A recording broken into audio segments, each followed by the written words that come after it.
So, ladies and gentlemen, boys and girls, B&M fans and Intamin fans. Not Cheetah Hunt fans, though. You're not welcome here. Welcome back. Season 3, High Rollers episode. This is actually 67, by the way.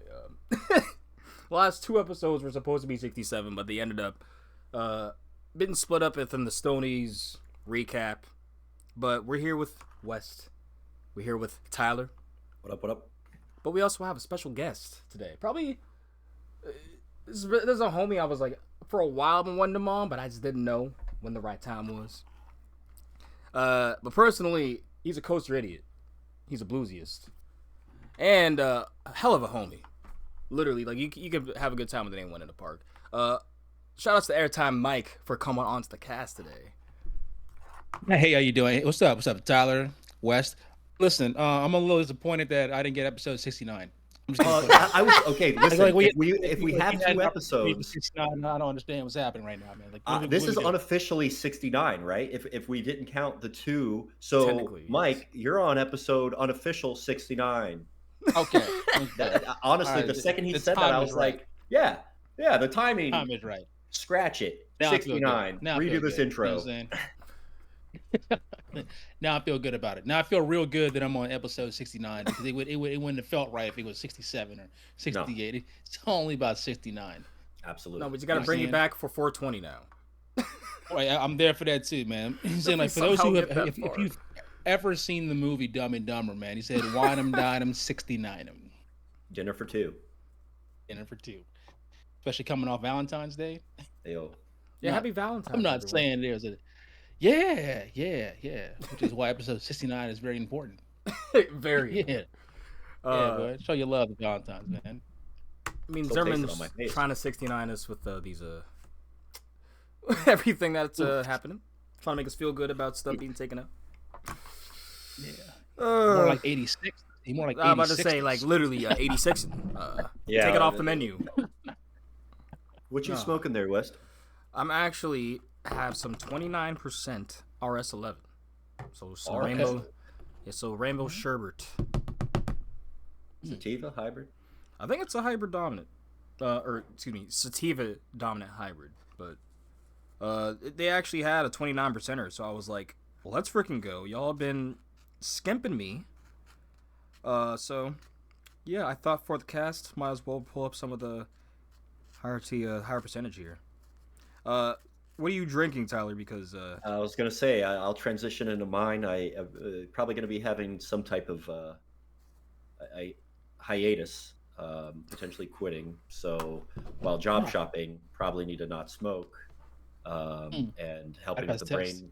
Yeah, so probably gonna have quite some time. Might quit depending on how I feel with my psyche and all that.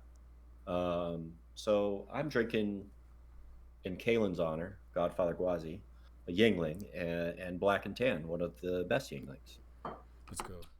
Crispy. Shout out to Kalen, man. 10,000 Gwazi rides. I got my 600th with him. Like 2 or 3 years. That's what I was about to say. In 2 years. Ridiculous. Like, that's ridiculous, man.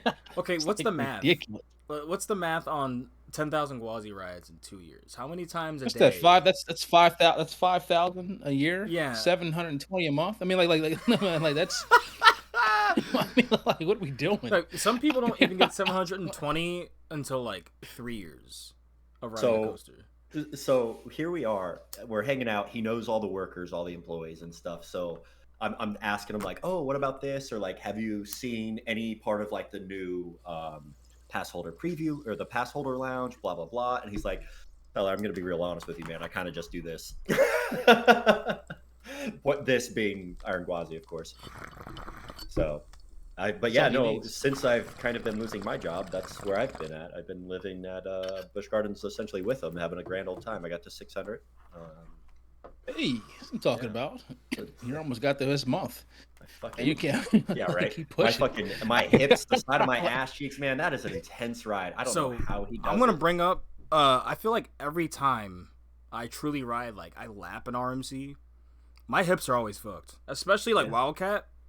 Now that they added laterals, Shout out to Joe Draves. My hips are sore as shit for like 2 days. Specifically RMCs though. That. Specifically RMCs. It's like I can ride a B&M obviously all day, be fine. I can ride 305 all day, hips are fine. If I ride Twisted Timbers that entire day, there's like my left hip is swollen, especially because of the speed hills, right at the beginning, just throw you right to the left of it. Mm-hmm. That honestly, the Iron Gwazi little pre-lift, that lateral there is. I'm mostly in the back, obviously, and so, that lateral fucking whips you there too. I don't talk about it enough because it's kind of stupid because it's not really a pre-lift, but I love that pre-lift when you're in the back because you just get. It reminds me of an old wooden coaster when they just threw you out and you just got dumb laterals going into the chain lift. Mm-hmm. I have a really good question, if I'm allowed. Oh, go ahead. It's too early. Jordan sent them to me, Mike. So we do have three questions. Now 3. This is a 2-parter, and it's really good, so you might have to think a bit. Because I remember when you were a budding enthusiast, like when you decided, hey, this is what I'm into. I like roller coasters. Mm-hmm. At the time, it's probably regional based. What was your top 3? For example, my number 1 was Magnum for a while. I loved Magnum when I. That is a good question. Shout out to Jordan. Yeah, really good questions. A really good question. And then he also wants to know your top 3 dark rides. Okay, so this is actually not a hard question at all. Actually, so I-305 was my before I rode I-305. My number 1 was El Toro. I rode it for the first time in 2008 or 2009. Then rode I-305 opening day, second train ever. Got off the ride, knew it was immediately my number 1. Like the moment I got off, said this is the new number 1, and that's the only time I've ever ridden a roller coaster and thought it was number 1. And then my number 3, at the time, still like I said, dating back to 2000 and 2008, 2010 time frame also as well, was Volcano. I love Volcano. Not really anything after. I'll be keeping it real. Everything after the launch section going up to the top of the mountain's okay. The 3 inverted inversions is about it. But prior to that, Volcano had arguably like the best start to any roller coaster. Launch out, inverted, 70 miles an hour, hit the turn, hit another boost up out of a Volcano, and like that whole sequence, that 18-second sequence was just outstanding. It turned to grace. Like it went from the most like buck wild, crazy, like intense, crazy pacing, and then turned to like a graceful, almost like a Zen experience with the with the barrel rolls. I think, I don't know. I still look at pictures today of Volcano. How like it really had a presence at King's Dominion, so I miss it so much. Shout out to Bob too. He's probably like, if he's listening. Bob is somewhere smiling right now. I know he is, and at the same time, like cussing people out too, because he's just like, he's putting it right back. He's gonna have like reverse memories about what happened to the coaster. It's and bullshit. He just, like, forgets about, exactly. He forgets about like everything good. He forgets about everything good with the ride, and just starts breaking down Katie. I actually saw. I mean, we hung out together for New Year's celebration. Mm-hmm. By the way, I'm gonna miss that this year, which is But that's a whole other story. But I fully preview real quick though. Fully expected to come back at 26. I'll just say it like that. Awesome. Fully expect Winter Fest to come back at 26. But that was a good reason why we got you on here, because you don't guess. It's like what you said. I like what you said there, because always say I don't guess. Yeah, when you say something, it's because the source is strong. Like it's pretty, pretty obvious and solid, concrete evidence to what we're saying. You're not just gonna say it just to say it or fearmonger. You have no reason to put things out for clicks. Like what you know about Kumba and Gigas then at BGT then. Kumba is actually going to be closed for the remainder of this season. But in the Giga Coaster, I don't know anything about the Giga Coaster. I just know the price tag for the new attraction is coming in 2026. Whether that be a Giga or not, I don't think there's enough in that budget to warrant a Giga. But Kumba is on Puma's on watch. Let's just put it that way. Busch Gardner's gonna have a decision to make. They will So like someone posted things saying they saw it testing, whatever it was. Like you did not see it testing, because like the ride itself literally is not going to operate. It's not going to operate. One of what's been told to me, it's not going to operate in 2025. They have a decision to make on what direction they want to go, and the decision of Kuma's fate is predicated on what happens at Epic Universe. So I'll say it like that. It's like whatever happens at Epic Universe is going to be the precursor for the future of Kumba. I wonder what that means exactly. As if like, hey, it does well, so we'll keep it, or hey, it doesn't do well enough, so we'll get rid of it. Or the other way you could think of it, it does well, we'll get rid of it and get a mock. What we want here, if you're a Kuma fan, you want Epic to be special. Yeah. Let's put it that way. You're gonna want Epic. You're gonna want Epic to be special, so that way Kumba can get something similar to what another B&M coaster in Florida got. You are pushing for Epic to be successful. If you're a Kuma fan, what are your thoughts on Epic exactly? Because the more I see about it, I mean, it's kind of crazy seeing just compact dirt and hundreds of thousands of feet of just nothing, and now we have full glimpses and sight of Epic Universe. Like, holy shit. The Helios, the Stardust Racers, dragons flying over. You see the peaks of craziest animatronics you might be just seeing walking around the park in How to Train Your Dragon Land. Don't even need to talk about Dark Universe. Like, that park. Yeah, I'll say it like groundbreaking. I'll say it like this. I'm gonna finish Tyler's thing first here, but I'm gonna say because for the dark rides, the dark ride at Lost Island is my favorite. Uganu, like that is a special ride. Like that was like that kind of caught me by surprise. I really like that one. As far as any other two like kind of dark rides that I like, people are gonna hate this here, man, but like I really like ET at Universal. I'm a big fan of ET. I think it's just so fun to look at. It's just I can't help but smile. Like when I go through there. I love ET. I'm sorry. I love ET. I love going through there. It just makes me laugh anytime I go in there. I don't really have a third. I like those. I like those too. But the guy over at Volcano at Lost Island, that is special. Wow. What a great interior. I haven't. No love for Spider-Man across the lagoon. Spider-Man was cool. It's a special ride, it didn't hit me. It didn't hit me as unique or special. I haven't been to a Disney park since like 10 years. So I haven't been in any of like the newer like dark rides over there. Yeah. But it was just Spider-Man was it was cool. It was cool. I walked out like not bad. The only time I ever like got pissed off was when I left Fast and Furious. I was like, what the hell was that? I was like. We don't. Like, why are we in a bus? Where are the cars? Did you like Kong? Like, Kong was cool. Like Kong was kind of cool also. It was like, why are we in a bus? We're going. I have no idea. Why is Dom Toretto able to take down a helicopter by jumping off a helicopter? So dumb, man. So dumb. Yeah. As it pertains to Epic, so here's the thing. Like, I think there are people that can be both, right? You're a theme park enthusiast. You have some people who are roller coaster enthusiasts. Right. I am a roller coaster guy. Like I like to ride roller coasters. I appreciate theme parks also. So like Epic Universe, Disney, U of I, all that kind of stuff. Like I love IOA, Islands of Adventure. Love that kind of stuff. I think Epic for that crowd that's gonna love it is gonna fully love Epic. I got friends who love How to Train Your Dragon.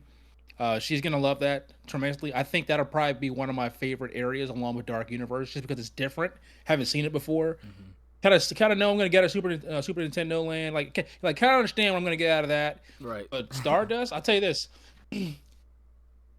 Know someone that's written Stardust like 40 or 50 times. Wait, people wrote Stardust already.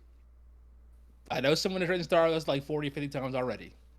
And this is someone whose opinion I value very highly. In the coaster community, we have similar taste in roller coasters. His number one is also The Voyage. Also loves El Toro. Also, he also loves Gwazi too. He has said that this is the best roller coaster in Florida. Yeah, no, it looks elite. Yeah. And he's the best roller coaster in Florida, and he's not even someone that's like swayed away, like ride something one time or easily. No, he said best coaster in Florida, and he highlighted how the second half is just straight airtime, like repetitive, like Mock's rendition of like airtime. So I think that's gonna do very well. And he said it's also, they've been testing it for the last, like, 4 or 5 months now. He said it interacts 100% the entire time in the second half. So you get full interaction during the entire time, along with the airtime and the elements. He loves it. And this is somebody who loves Velocicoaster, loves Gwazi, and he's got it as the best roller coaster I in believe it. Florida. It looks so crazy elite. Oh, fuck. And that's saying something. And that's especially from him whose opinion I value. I'm like, oh, that's saying something. I think I And he might keeps, know who this be, but I'm gonna keep it on the hush. Obviously. Yeah. We'll keep that down. Keep that down. But yeah, he just talks about like how great the ride is, and how wonderful it is. And I was like, wow. So he said, "Oh, Mike, you're gonna love it." I was like, okay. So they have a hit, which is necessary for any new park. That's gonna have a long line. It's gonna have high capacity throughput. I like how they even incorporated like a section of the ride where a row where it's like dedicated to like big people. Like if you're a plus size person, they have a specific row for you. I think it like 100 to like 350 pounds. So that's good because they want everybody to ride this thing. So I like how they're doing it. I haven't really heard of a ride doing that before. To to accommodate large. Tron does it he actually meant the person that mentioned that this does it even better, like how Tron does it. There's just a little restriction on it for like height wise, but it does like he said like there's like a better opportunity for like how Tron does it, and it can still run like full capacity even when there's not someone on there as well too. So I was like, oh, that's pretty cool. Actually, I'm mad I haven't been on the Tron like normal seats. I want to. I did a cast preview and I got like 20 plus laps. It was a great night with my brother. Well, my brother's wife is a Disney employee, so we get all the fun little treats there. And she was sadly pregnant, so she was straight awesome, just wife mode, letting me and him just crushing it. It was such a good time. Freya was in the oven, so. Hey, thank you. Shout outs to all the moms, man. Yeah, no, I did thank her. She very good mom, and that was awesome treat. So yeah, man, perks of knowing people, man, in the industry is great. Like be able to get those opportunities to do things that people can't have the opportunity to do. I mean, 20 laps on Tron. I mean, it looks like a fun ride. I hear people's take on like length of the ride and when you get into the building, and I'm just like, it still looks a great ride. Like the way it goes off and the engagement. I'm a big fan of the Tron movies. So then you're big, especially Tron Legacy. So I'm really gonna love. Yeah. Like just watching Tron. I think Tron Legacy is one of the most underrated like Disney movies ever made. It is. So, it really is. Like that story is fantastic. And honestly, even though it was like their first de-aging CGI, it wasn't bad. Like, it wasn't bad. There's moments it is, but it's like you can overlook it. Jeff Bridges. Kevin Flynn know about that movie is Olivia Wilde. Kevin Flynn looked fine. Like de-aged. Like a Clue. He didn't Clue as a moment say he might have looked, but like when he's fighting and he's talking to himself at the very end. Yeah. Spoiler for Tron Legacy. If you haven't seen it, I don't know why. It's 12 years. 13 years old. Yeah, it's okay. I'm only watching for Olivia Wilde, honestly. That's the plot I care about. But like, but like when he's talking to himself, he's like, But other than that, I thought it was fine. Saying like his language, like the voice hasn't changed at all, and let's just say Olivia Wilde looks great. In this movie. She's never looked bad, man. She's gorgeous. That's why I watch House. Yes, she looks stunner. Looks great. She looks great in the movie, by the way. Yeah, Olivia Wilde. So Airtime Myke. This cast we stand Epic, so we kind of stand Universal here. So that's why I had to bring that up. Epic looks like it's gonna be a huge hit, which is gonna be good for Kumba. So I think Epic's gonna do very well. So we have our Bluesies event June 21st at Tampa, and we got a lot of people coming in early to spend around some time in Orlando. So we probably may have to hit up Epic while we're down there in that week of Juneteenth. and stop by and get a little look. But you gotta be patient. I would just say this: if you're going Epic this year, just be patient. Yeah, yeah. I'm Just trying to like wait. you're gonna have to be patient. Like you might have to go in and expect to only ride Stardust like once, and maybe nothing else in the park, like the whole day. I'm just like just giving you guys contrast. Like just Yeah. I mean, think about temper when your Hagrid's opened. expectations. Yeah, and Yeah, Hagrid's was just like one event thing. Like, yeah, it's gonna be nuts, right? Like, unless it's they gonna do be. some, yeah. That's why I don't want to Yeah, go. I it's mean, just I'm a local, and I still don't like. I want to wait. Like, I don't want to go yeah. to that kind In of a an perfect event. world, I'd probably wait. I agree with you, Tyler. Like I'd probably just like there's the hardcore people like I got to be there opening day, and this is me. You will never ever catch me at a brand new park on opening day, It's not a good like time. at all. Yeah, not a I'll good go to time. like a media event or something like that, like prior to opening, but like on opening day, are you crazy? Like it's just they don't even know how to fix what hasn't even gone wrong yet. So like they haven't even worked out like the future stuff yet. So I can't imagine like going there and standing there for 4 or 5 hours and watch it rain. I promise, like watch it rain. It's gonna. I've It been is predicting Florida. this. What like watching it rain. Plus the park. I think Epic opens the day after my birthday. So I told people like, hey, my birthday gift will be the following week at Hollywood Nights. So like while you guys are out there trying to figure out how to get on glider and on and get 3 rides, I will have lap voyaged like 40 or 50 times. Like while you guys are still standing in line trying to get on Stardust, but And you could potentially nah. still get in Epic like later that year. Yeah, I'm gonna give it a shot during the week of the Blue Seas event. I'm gonna give it a shot. If not, we'll just probably hang out at like SeaWorld Orlando and then go to IOA and go ride what I think is the best night ride at IOA in Hagrid's. So people won't like that statement. No, Velocicoaster it's is a the good better statement. coaster. Velocicoaster is the better coaster. Hagrid's is the better night ride, Hagrid's does kind specifically of in the pop at football. night. Like, Me and Wes had that magical fucking Hagrid's ride with the fireworks. Like, we were Stony Baloney, but like it was drizzling. We had front row. We're going through like the little S Yes. bends, and then all of a sudden, like you see these fireworks, and we're like, "Oh my god!" no, It's a special ride. I truly think though, like, because they really don't run those two rides in the rain. So we got But lucky that it was light enough rain that they were just saying fuck Mhm. it. So yeah, they were kind of just cooking. Like Hagrid's and Velocicoaster were just kind of going. They were kind of going crazy. Some of the best rides I had on those too. yeah. Universal treats guests so well. They do. Uh, They really do. So this is actually on brand for the belated Valentine's Day, but from K-Bob Tech on Twitter, any good tips on secluded spots near KD to sneak away with a loved one for a little midday rendezvous? Mm. For Yeah, legal you want to go questions, to don't old. answer that. Yeah. All I'm gonna say is I'll give you territories where you can go and things to be a little easier. You're gonna want to hang out in Old Virginia, specifically after you cross the bridge. It's got a little spot to the little left over there, right before you get to Whitewater Canyon and the Shenandoah Lumberyard. A little spot there, especially at night. You want to kind of kick it over there at Old Virginia. There's no light there at all. So for those two, and then the second spot I'm gonna say is uh and every once in that park, you can't really. I can't say that, man, because I'll get canceled for that. But the I can't say that. I was gonna say like, like there's a good lot of spots out there the planet area. You can't say that. You can't have people go in that area doing stuff Do you like know? that. Do you know what I say? I That'd be say bad. is on the log flume.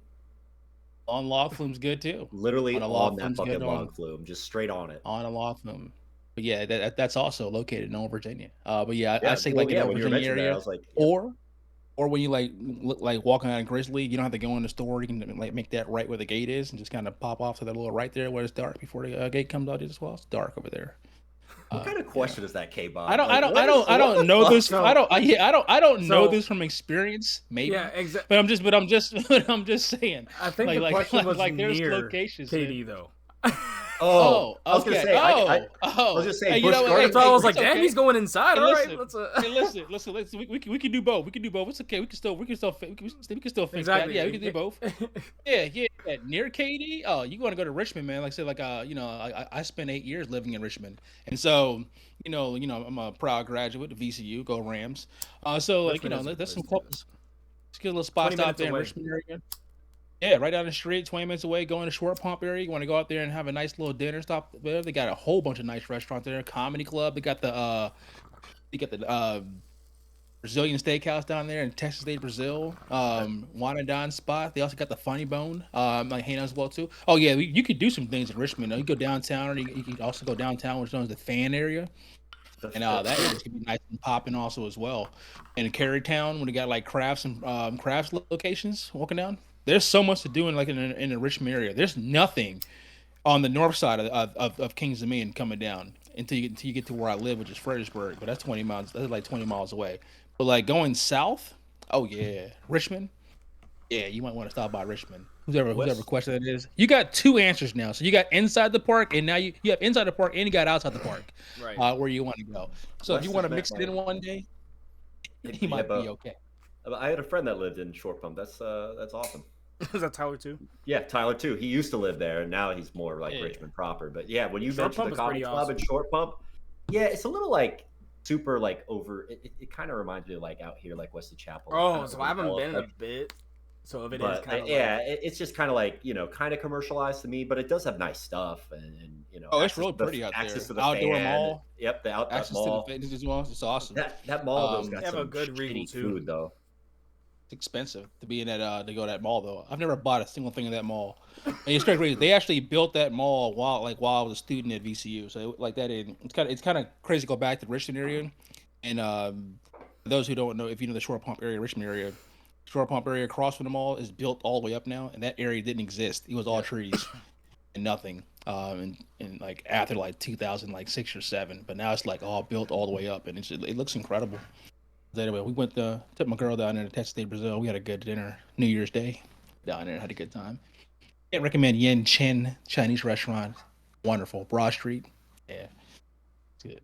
Did you see Captain America after that at the Regal? No. No. So I haven't seen the new Captain America yet.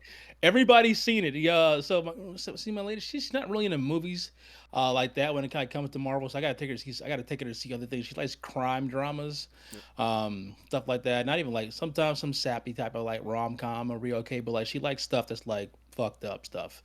She likes to see like people get Horror. murdered, and she likes to get to see people get murdered and chopped up and those kind of movies. So and she a then, big like, fan of figure out who Terrifier did it. movies? Yeah, she's like that kind of stuff. So I'm okay with that, which is fine. And I love that kind of stuff. So yeah, she likes a good like murder like mystery like murder mystery. Oh, Like she then, loves stuff like that. So I mean, you could probably slip in the Batman then, because well, that's a good TV show by the way. Yo, the And Penguin. I mean Penguin's good. Penguin's good. Batman's a good movie too. Underrated. Just DC's saying like not your boy, he bankrupt? did I a mean- good job. Hold up. He did. I'm gonna show you real quick how big of a fan. Well, I'm a Batman fan in general, but it's literally Bat and Sin. Okay. From Okay. the Batman. Okay. That- I thought you know what I'm saying. I thought Twilight he did a good job. You know what I'm saying, like you're playing Bruce Wayne and Batman, and because he's like the movie is a majority Batman anyway. He's not even Yeah. Bruce Wayne that very often, but he's in Batman costume like 80% of the movie. Now it's done very well, dark tone, and I like the villain. Riddler was good, so it's a good movie. I've seen Yeah, him, but Penguin TV show is incredible. Yeah, that's what I'm saying. I'm really loving that Matt Reeves. The kind of outer behind all of this is truly going to the roots of what made Batman interesting in comics. And he's a detective, and there is crime, and everything is supernatural, and like, and now that we're going to the gross grounded part of it, whereas the gang part of it, everything with the Penguin, Shadow's Boy Cat, he's long as hell. He's a big cat. Uh, He's a cat. But He's too with good. all the gang, like all the setups with potentially Black Mass being in there because they would Odessa Mob, but Mhm. that was fantastic. Like the rewriting of everything and seeing how it's coming in. It's unfortunate, it isn't coming out for a few years now. I think 2026 is what they're saying, but hey, he's a slow rider. Matt Reeves is generally a slow rider, but if you guys know the Apes films, those are like the most recent Apes films, like Rise to was it War or from the last three? Not the last one though. Talk about Rise of the Empire or something like that. Yeah. But like Planet of the Apes. Yeah, but basically the first 3 of the reboot, that was all him, and it was just like the last 2, sorry. Kingdom of the Planet of the Apes. Yeah, Kingdom not of the that Planet one. of the Apes. Really rolls off the tongue. The 2 before that were him though, and excellent character development. He knows how to make you care about everyone on the screen. I agree with that. I just wish DC can have continuity in their films so that way people can actually understand what's going on. It's like when you have the Joker universe in one universe and you got this Batman in another universe, and now you're coming out with Superman now in a different universe. It's just confusing for like fans that are trying to follow this. That they attempt to do the Marvel model, but not really. Nothing's tied together. Like they're all like independent properties. Which is Joker, strange. I think is done because the only we're done with that. The only reason they even made a second one is because they forced. Well, they kind of forced them that they wanted them to make a second one, but then for some reason Joaquin Phoenix like took a shroom or something and said, "Oh, I had a dream," and then walks over to Todd Phillips and was like, "Hey, this should be a play. I have a play of this." He wanted to make it a play at first. So like hence why I guess the musical aspect was thrown into the movie. Yeah, they should have never had that happen. Joaquin Phoenix does no wrong. Okay, that's a good man. Everything that was great about the first movie is now kind of was absent in the second movie. And then they kind of took his character. For those who haven't seen the movie, just hit the mute button for 5 seconds. Yeah, like I'm gonna give you 5 seconds to hit the mute button, like 5, 4, and then come back in 10 seconds. Why they 2, 1? Why did they introduce that character at the end of the movie? Yeah, I don't understand that. You just okay. Ruin everything.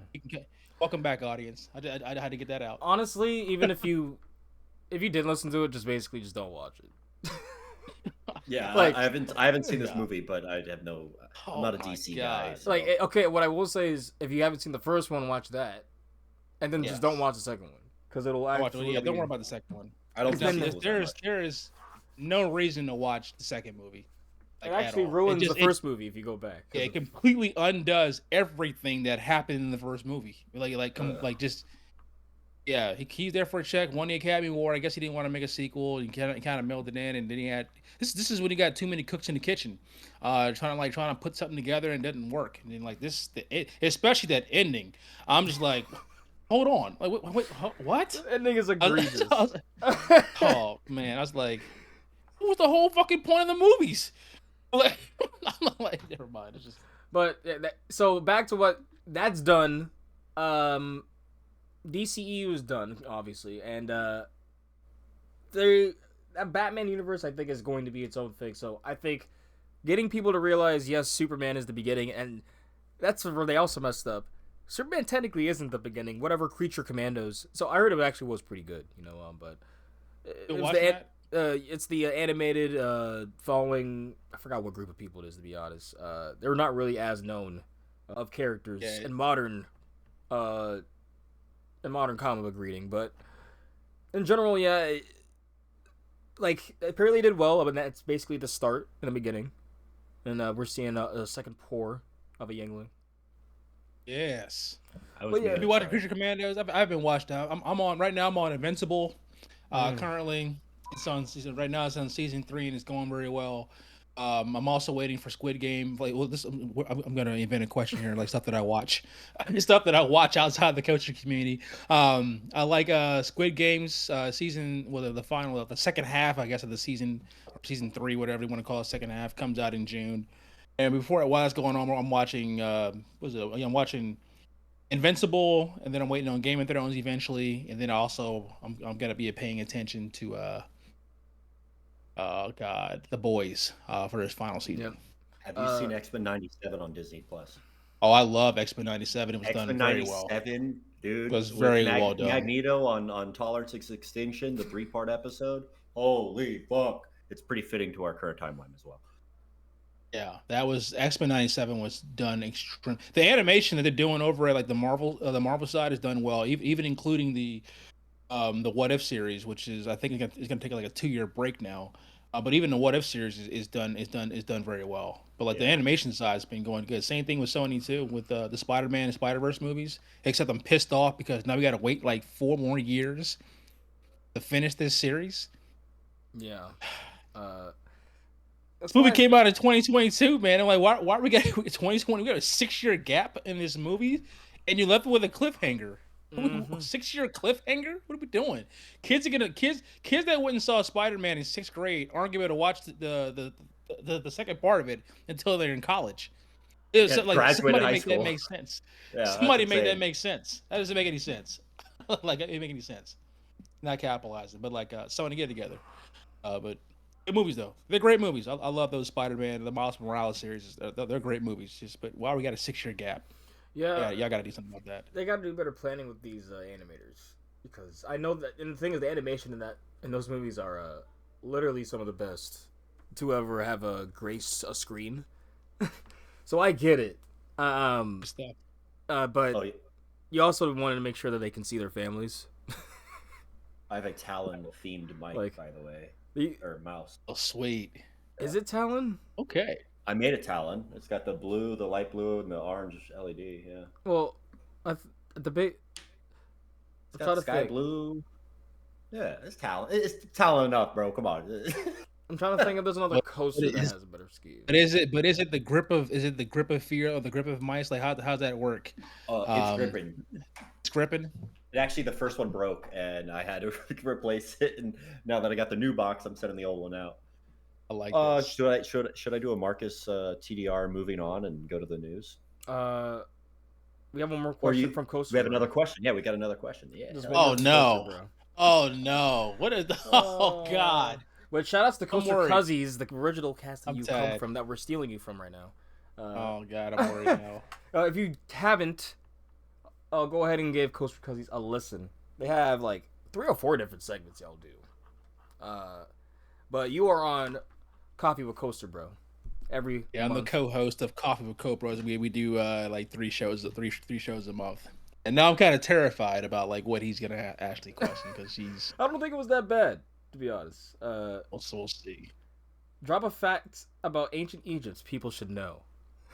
Oh, okay. He gave me an out. Okay, he gave me an out. Okay, he gave me an out. He knows that while roller coasters are a big passion of mine, which is why I'm glad to be here in this podcast today.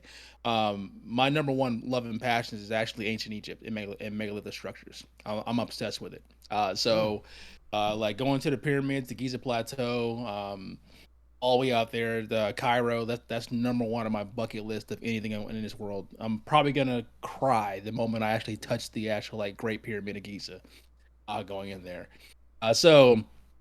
Fun fact, this would take like 10 hours of fun facts, but I'll just take with one. The original pyramids were built. Well, actually, we don't know when they were built because there's many different timelines, but we'll go with the most accurate one, which is roughly about 8,000 years ago. And the granite the granite stones that are built are actually quarried from the Aswan quarry, which is about 500 miles away. Each brick weighs about 1 to 2 tons. Perfectly placed, and there's 1.2 million of them. So 1.2 million blocks. They each weigh about 4 to 5 tons each, and they're from 500 to 600 miles away. So who cut the blocks, transported 600 miles, perfectly placed them into a structure, and it's like almost 750 feet on each side, 500 feet tall. Somebody did that, and it's kind of hard to explain how that happened. If somebody, like we are to this day, it's 2025, and there's been no explanation of how this was done. And no one knows. There's no concrete explanation. No concrete, no stone wall, and it's so tight today that you can't even fit a sheet of paper in between a crack. That's how tight it is today. It's just stone blocks, and that's not even including like the interior, which is like its own little maze, and how it's all done in Grand Gallery, and the inside there's got some. I don't know, granite stones that weigh about 40, 50 tons. Some of them are around 60, 70 feet long, perfectly carved and placed and stacked and bricked. But those came from 500 miles away also. So we'll figure it. So it's interesting to me. I just believe that Egypt has answers to questions we don't know how to ask. And it's just fascinating that people really think that somebody took a hammer and a chisel, banged on it, and then took some rope and some pulleys and pulled stones and stacked them. That is the most, that is the dumbest thing I've ever heard of in my entire life. So Have you heard of the horror video game Amenti? no, no, I have not. It's a horror game, which are terrifying and fun to play, but it's about Egypt. It's really cool. But like, you know, I would look it up maybe on YouTube. It's pretty cool if you watch like horror playthroughs or anything. Yeah, Okay, I'll check Amenti, that out. Amenti. I I'm actually writing that down. I'm actually putting in my notes right here in the Yeah, phone I as we watched it. I speak. watched like a 2 hour playthrough. It was pretty fucking scary and yeah, pretty cool. Sorry if you guys can hear Boycat. Sometimes he likes to just yowl and yowl and yowl, when especially when he has to shit. It's a He just big cries. cat. That's like a big cat. Oh man, it's cute though. But it's like a big cat. It's massive. I turned down my gain so he doesn't come through, but he's just fucking screaming right now. Hey, come here. He's not that big. Okay, he's not that big. You got to hold him with two hands. Look how big this cat is. He's like as big as your entire like Yeah, upper body. he's pretty. Leggy. He's leggy, but he's very Leggy. normal. Man, He's just a tall boy, but with his pink nose, and he does not like West. Yeah, he was terrified Oh. of me. It really was. really? It's funny because you are not like a loud or rambunctious person at all, so it's kind of crazy that he was so frightened. The cat is like it's like a generation from being like a panther. This thing is massive. Oh my, he is not that big. He looks much bigger on the camera. I will say he looks like Yeah, huge for some reason. yeah, he's like 12 pounds, so Okay, that is a bit bigger, right? he's also a little chubby. You know? He's got his bags packed. I Okay. say with his little. I like what- that. This bag's packed. I like that. Okay. Cool. So He's not missing basically, any meals. I need to do a deep dive Thanks on for ancient the- Egypt. It's fascinating. I mean, I've been obsessed with it since I was like 4 or 5 years old. I can probably tell you every fun fact there is to know about Egypt and the way they are ruining history out there, especially the Egyptian antiquities. It's just they're just trying to cover things up and they don't want the truth exposed to the world, which is tough. Sounds I mean, like America. the pyramids itself are literally like things hiding in plain sight right in front of you. They can't hide that. And the fact that they're over like thousands and thousands of years old and it's still intact. I use the analogy all the time, Tyler and West, about like how old the pyramids are when it comes to like how incredible it is.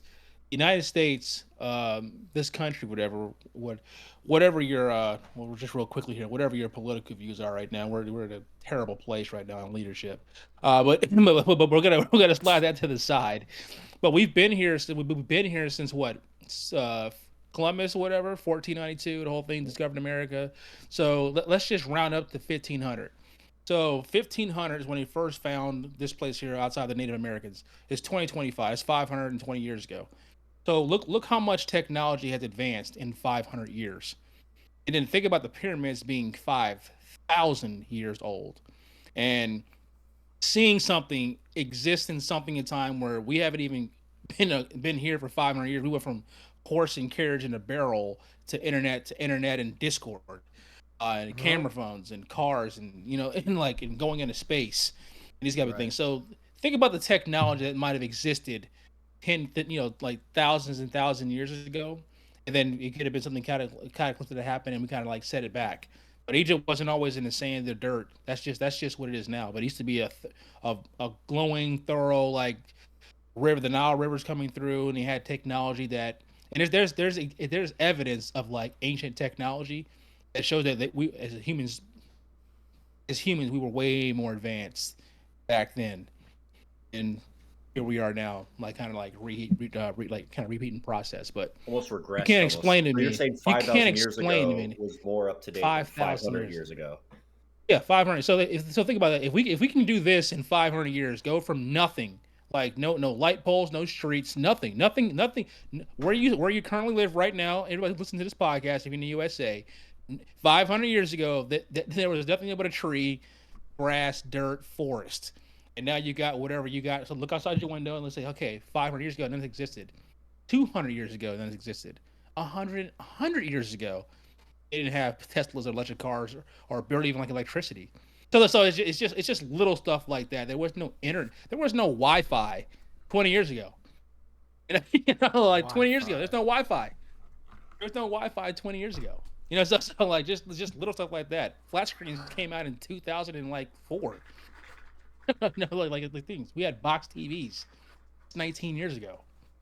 So it's just when you think about 5,000 years of a structure that's still standing, when people can't even build a house that can last 100 years, or you can't even buy a car that can get you past like 2 or 3 years without shutting down, or you got to fix the roof in your house in like like 2 or 3 years. They got the pyramids have been standing there the way they are for thousands of years. No That's incredible to me. No maintenance.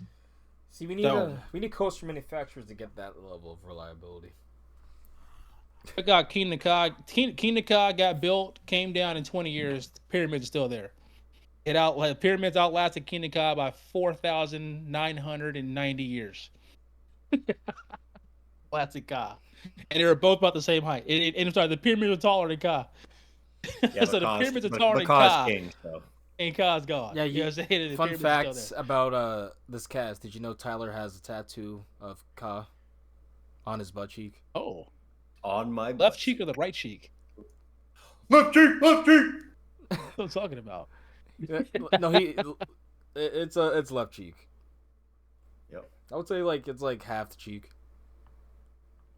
I always forget about it because you don't see the it... side of your left ass cheek that much, and like sometimes I'll be showering, I'm like, oh yeah, I have that stupid ass tattoo.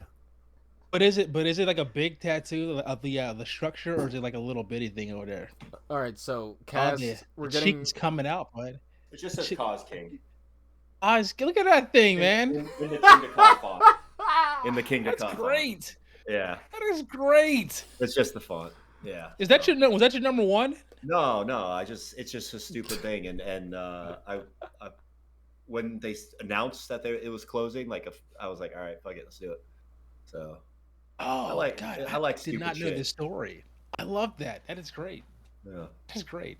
Can we talk about it real quickly here, like why we chose the left ass cheek to put that over there in those God letters? You got your full body. What was the deciding factor that said, give me the left cheek? Because it's stupid as fuck. I love it. Because like I don't want that. That's like because that's a dumb tattoo. I don't want it anywhere visible. Yeah, he has other tattoos, but it's like... Yeah, I mean, I love that. Oh, actually, fuck, you said Egypt. I have a fucking pyramid on my fucking right here. I've got some monoliths and...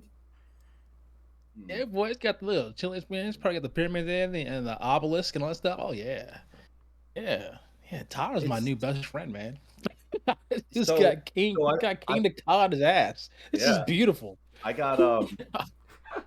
I play Magic the Gathering, a bit of a nerd, and there was a set the plane was like based as ancient Egypt called Amonkhet, and the badass, like the villain who I like, I'm always sympathetic towards villains, Nicobolus, he like was ruling over the plane. So I've just got this really cool art of him, but yeah, there's like the obelisks and pyramids and rivers and just him. It's really cool. So. Wow. That's cool though. Another fun fact: they got 1,000. They got like 1,000-pound obelisk that's sitting in the middle of the Aswan Quarter that was unfinished, and it's like almost completed, but they never took it out because it started to crack, and it's still in there. You can actually go, like, people can go there and stand on top of it and like walk around it. Like you can kind of see like how they were doing it. It's got like drill marks on the ground still visible to this day over thousands of years ago. Drill marks in the ground, drill scoop marks, and people were like, no, they did this with a hammer and a chisel. This is how we did this precision thing. Sure. Yeah. Sure. They had tools. It makes a lot of sense. Sure. And then somehow lifted it up and took it 600 miles across the desert. Sure. You're not in camp. Are you just, you think like we had technology in like some type of like regression, or you're not? Absolutely. You're not alien person. No, I don't think the aliens are. No, I think the pyramids are evidence that human beings were way more advanced a long time ago, and it could be something as simple as we get smarter, we get more advanced, and then we typically destroy ourselves. That's kind of like a destructive behavior, and we're kind of doing it right now. Like the in Empire our of the own United country. States as we speak. Like kind of doing it right now in our own country. You know what I'm saying? Like it's just Yep. you get cocky, you just kind of destroy yourselves because like we don't live in I don't know if it's human behavior or whatever. I know it's just kind of going off the topic here, but we just don't have the mindset that everybody wants to outdo someone else, or like that, people have this thought process that I need to be better or over you, instead of like people don't, instead of sharing knowledge. It's it's just better to share. Like we don't, like, people don't have to be homeless in this world with all the money that's out here. Like billionaires can easily, like billionaires and trillionaires can easily just end all that. Yep. Anytime they wanted to. Like that. So like if I told you to stop being, if I said, hey, you got 80 billion, cool, take half your money and end all the poverty in the United States. Yeah, no kids. You know what go they to say? bed hungry I'm ever not again. giving up anything. They're selfish. People like that are selfish. But like, you have the ability to do something, but like people just want to get more and get more and get more. It's kind of like human. It's kind of like human nature. Then at some point, and the thing about humans are like we never will always agree on anything because there's just so many differences, like different religions, different thought process, different things going on. So there's never going to be a utopia. But there can always be a centric. The thing that humans thrive on the most that we all can agree on is that everything's all about survival. People will do anything to survive because you want to live. But some people just also feel like other people don't have that right. Don't have that right. Therein lies the and difference. They want to keep down. They want to be violent. And safety. Yep. I just want Some it for do. everyone. Just want it for everybody. And kind of like the bluesiest thing, right? We'll get into that later on, but just that just. I brought I kind of created the bluesies so that way they can be awareness and the give comfort to like black enthusiasts and supporters that are out here, because I didn't think Wes is one, but I didn't think anyone was like me. Like 5-6 years ago. I didn't think I didn't really see a lot of people like look at me. Like, oh, you like roller coasters and you thrive on that? Oh, you know what a BM is?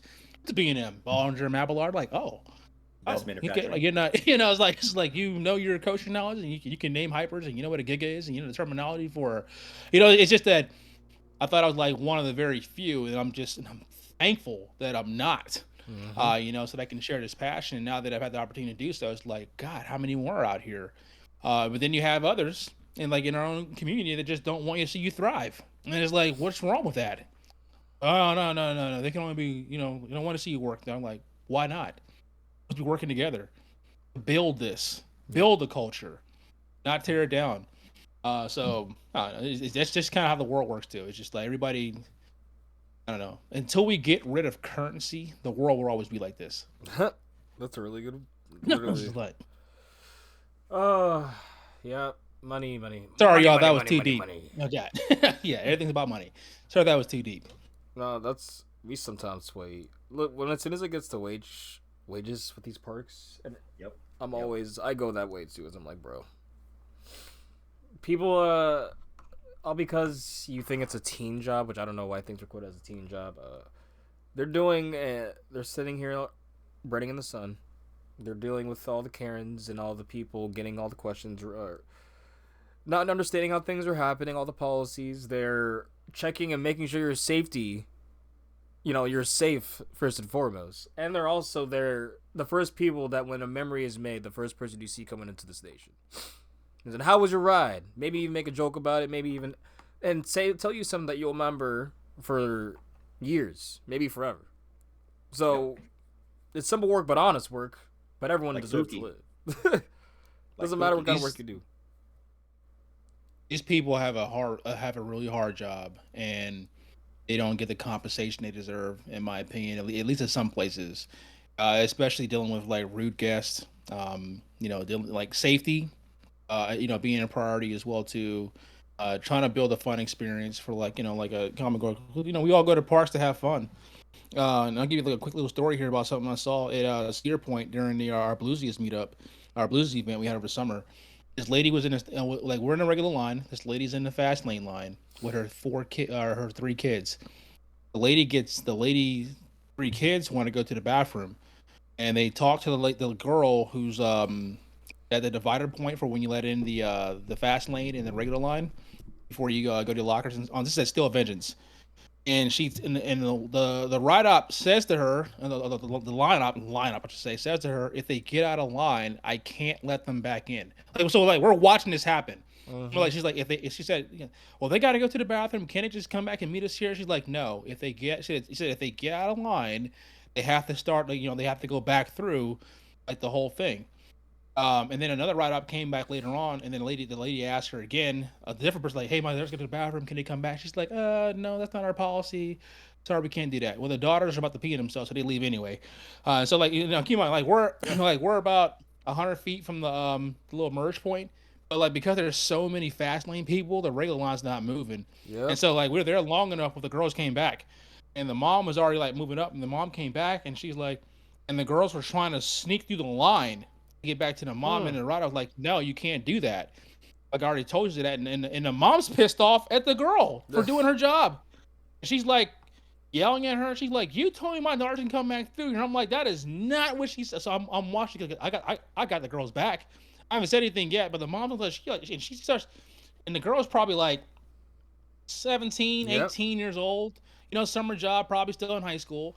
And this mom, probably in her 30s. Her kids are like 7, 8 years. Her daughter's like 7, 8 years old, and she looks at her. She's like, "You little cunt, bitch." She's like, Wow. She's like, "I hate you." She's insulting her and that kind of stuff for doing exactly what she's supposed to do, and you're over here convince yourself of a lie to let your daughters back in because you didn't take the time to get into the bathroom before you got in line. They should be ejected from But the like park that's right the. there. Yeah, exactly. So Like and so like that's not decent. and they're making this big scene about like like trying to call the girl a liar. And that's like kind of like when I was like she wasn't lying. I'm like she told you that I said we were standing right here because like the line moves in a way where like you're standing right there, but you got to go all the way to walk all the way down and come back around at the same point basically like a steak. And I'm like she told you like I was like we were standing right here. She told you she can't cut out a line and come back in. And all that kind of stuff. And then like I was getting heated, man, because I hate seeing people get disrespected for no reason. And as you mentioned, Wes, it's like these people get, like they're just doing their job. Like they're just trying to police the area, keep the kids safe because like when the daughter, the little kids were trying to jump the gate to like get to the mom. It's stuff like that. It's like just go back through the fast lane again. You have a fast lane. Go back through the fast lane again. You're gonna have to just start over. But even then, you'll be right back where you are in literally like 45 seconds, like 10 minutes, like where you are. So like, you can't cut line and come back in after she told you can't, and then like you're gonna cuss her out, the 17-year-old girl out because you messed up. I don't know. I just thought that was crazy. It is. And that lady pissed me off too, man. And I was like talking about it while we were in line too. I was like, imagine being because like she called her like a bitch and that kind of stuff, and I was directing my energy towards that lady.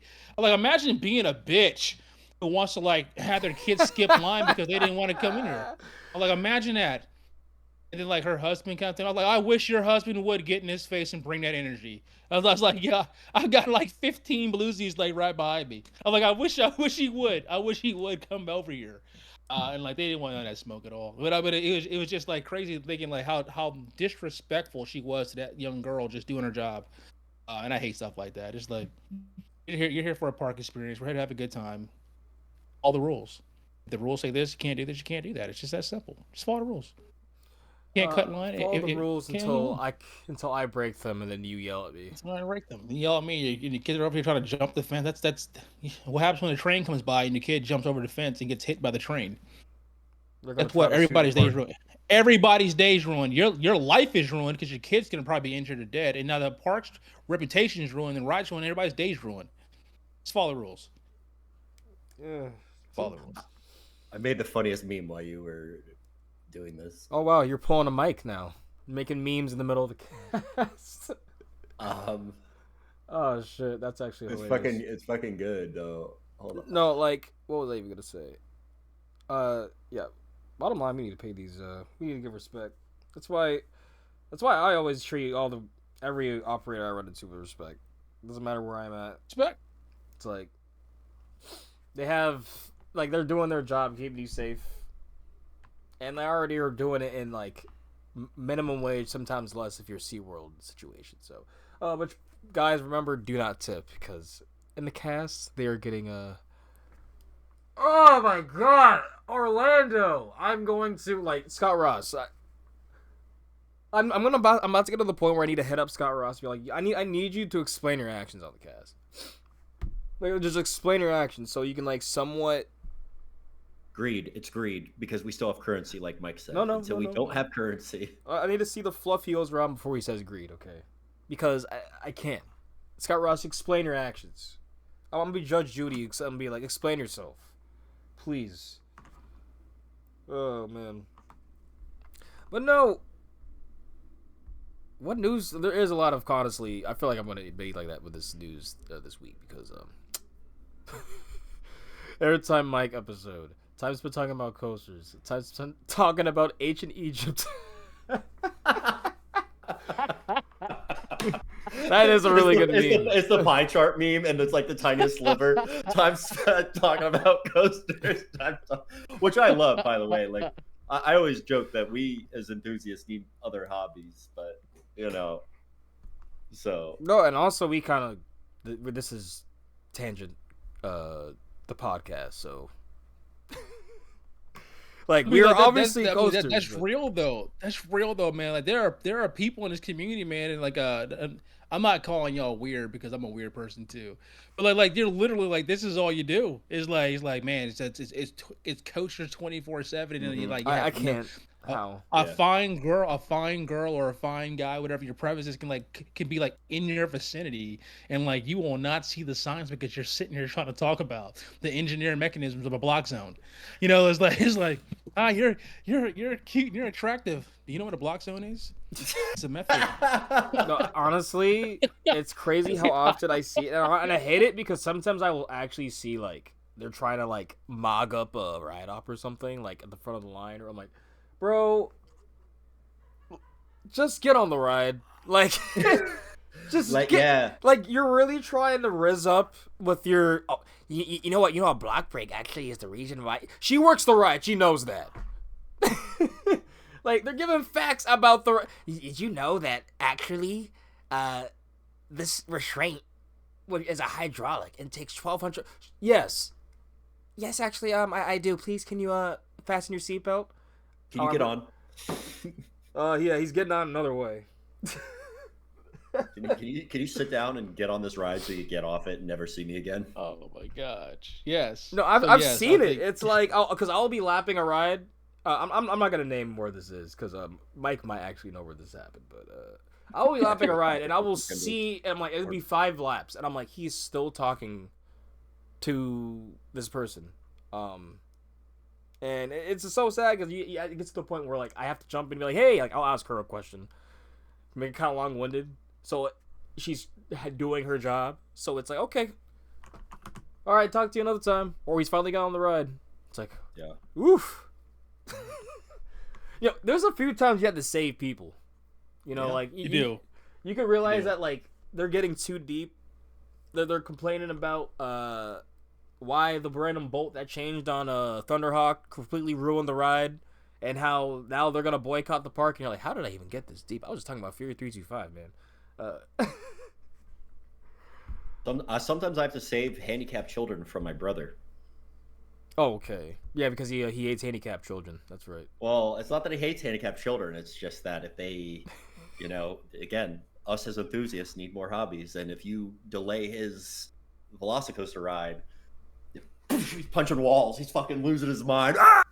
Oh. We always joke that this is an embellishment. I do it. But so this girl, 13 years old, you know, the gate's open. She's not getting off Velocicoaster. He starts waving his hand like he's an Italian gangster. Hey, yo, what's the fucking hold up here? Like, and then turns out, oh, that girl doesn't have a leg. So she needs to, like, have a little, like, her crutches brought to her or her prosthesis brought to her. And, like, bro. To Jordan's defense, he apparently said he was nowhere. He was, like, half the volume of what you always say he was. Well, like I said, I'm definitely gonna embellish it, but don't defend him. That guy, he's a pothead. He doesn't know. Yeah, he's the biggest stoner out of all of us, and he doesn't smoke. What do you mean? We've seen him smoke. Yeah, if you look through the shit posting, you probably have seen actually some of the images of him with the fake hands and My joins. my Photoshop skills. that one is really good. Do we got some news here, West? Yes, we do. And we're gonna go with all the breeze by stuff before we go through the actual talking points, because there's a few things like Disney. Oof, they're gonna get it this week. I'm sorry, but oh no, Universal Studios, Fast and the Furious. What are your thoughts on this, Mike? Because this thing is looking sexier by the week. Fast and the Furious looks incredible. What did you say, Ty? You said that this could be potentially the best Universal coaster? I think this is going to be the best. Really? I think this is going to be better than Velocicoaster and better than the Starfall. Starfall does sound better. I'm kind of mad that it's not the name. Whatever. But you know what I mean. No, that's why I said I'm mad. I think this is going to be as between the three the best. And I have high expectations for Starfall. You know what? There's some elements that Intamin's doing, like on this ride, that looks pretty incredible. And if the seats, like what I want to see is how the mechanism's gonna work when they drift, like how they kind of like drift the seat functionality going through some of these elements. Those kind of give the vibes of like a ride to happiness without the full cycle, without the full circle, but with the speed like going down the hill. I think it could be an incredible ride. I think it's going to be. Some of those elements look like they shouldn't be able to be done in a roller coaster. And it's got the terrain, like you said, down the hill. The terrain's going down the hill. Like if it's, and they put money into the ride. So if it does what I might be more with you, Tyler. If it does what it's supposed to do, if they continue to kind of go into what it is, I think it's got a shot. Yeah. Like be really, really impressive. It's a shame I don't like the IP as much, because like that's part of what I think Velocicoaster is so great, is because the theming of that and the IP is so excellent, and the queue. But like this, what is Dom just family? You know, you just get it family. You know, honestly, so like instead of the Velociraptors in the cages, you know, it's just Dom Toretto in the cages, and he's just like family. Hey, we can do this without family, man. Pulling helicopters out of the sky. Family. Yeah. Luda. Tyrese. You know, so it's got a chance. I think this is going to propel the eventual replacement. It's going to be that's currently right now at Universal. So like you know once we get rid of that block, the 9 block thing they got currently down there at Universal Orlando, right at the front, no one really is gonna miss. Maybe some of y'all might be like with Rocket Roller Coaster. So I think this will be like the pre-setup to like something similar, but it won't be as good. But like you might get a Fast and Furious type ride there, and you can get rid of that dumbass show that is currently the Fast and Furious ride. Yeah, but no, I think it's gonna be. Especially if the project is Intamin, what is I think what it's supposed to be for Universal Orlando. So Intamin has been. I mean, it's just here's what I know. When you give Intamin a budget, like a big budget, they haven't missed yet. Like they haven't missed. Like between Velocicoaster, Hagrid's, now you're gonna have this one over here along with the next project coming to replace Rip Ride Rocket. They haven't missed, and that's good for the industry. It's bad for like regional parks, great for Universal, great for Disney, and I think having that great partnership with Universal, because you know now they got multiple parks also across the seas as well, other countries. You know they'll rip the budget and just kind of start putting those. You know they do. They always build what's working. And that's how we got Tron down. That's how we got Tron in the United States. You know they build what works. It was very apparent for me this year that it doesn't even matter if you're B&M. If these parks are cheap, they're not. These rides are not gonna maintain, or they're gonna function like they're supposed to. And I truly think Cedar Fair has been throwing that blame on Intamin and now on other manufacturers when they just don't want to keep up with maintenance, or they ask for the groundbreaking. I'm not even gonna bring up Cedar Point in that aspect. We all know what happens. They ask for the most groundbreaking thing and then say, hey, why isn't it working perfectly fine? What the hell is wrong with you guys? Are you serious? You're not perfect? Oh, get out of here.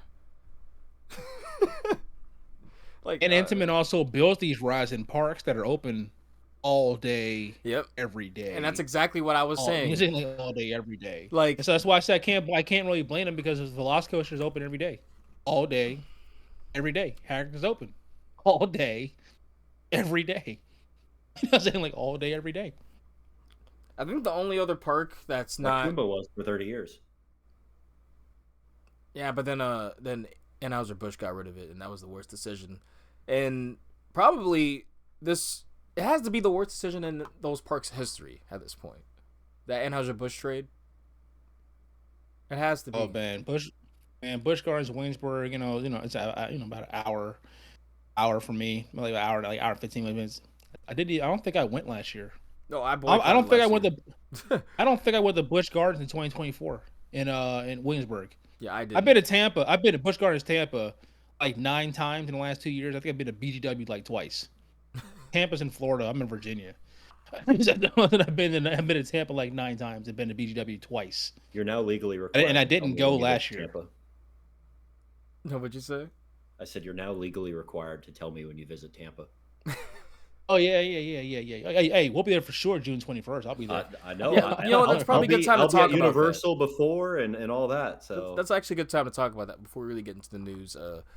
Bluesius, what it's about, and the actual annual meetup that is happening. Yeah, we have year 4 coming this year. Last year we were at Roller Coaster Rodeo. We were almost a third of the entire event actually. So we brought 119 out the rodeo, which is still to this day the record for the largest gathering of Black enthusiasts. And year 2 we were at you were there. We were down in Georgia, had a great time. Area Force One, we had a fun spot.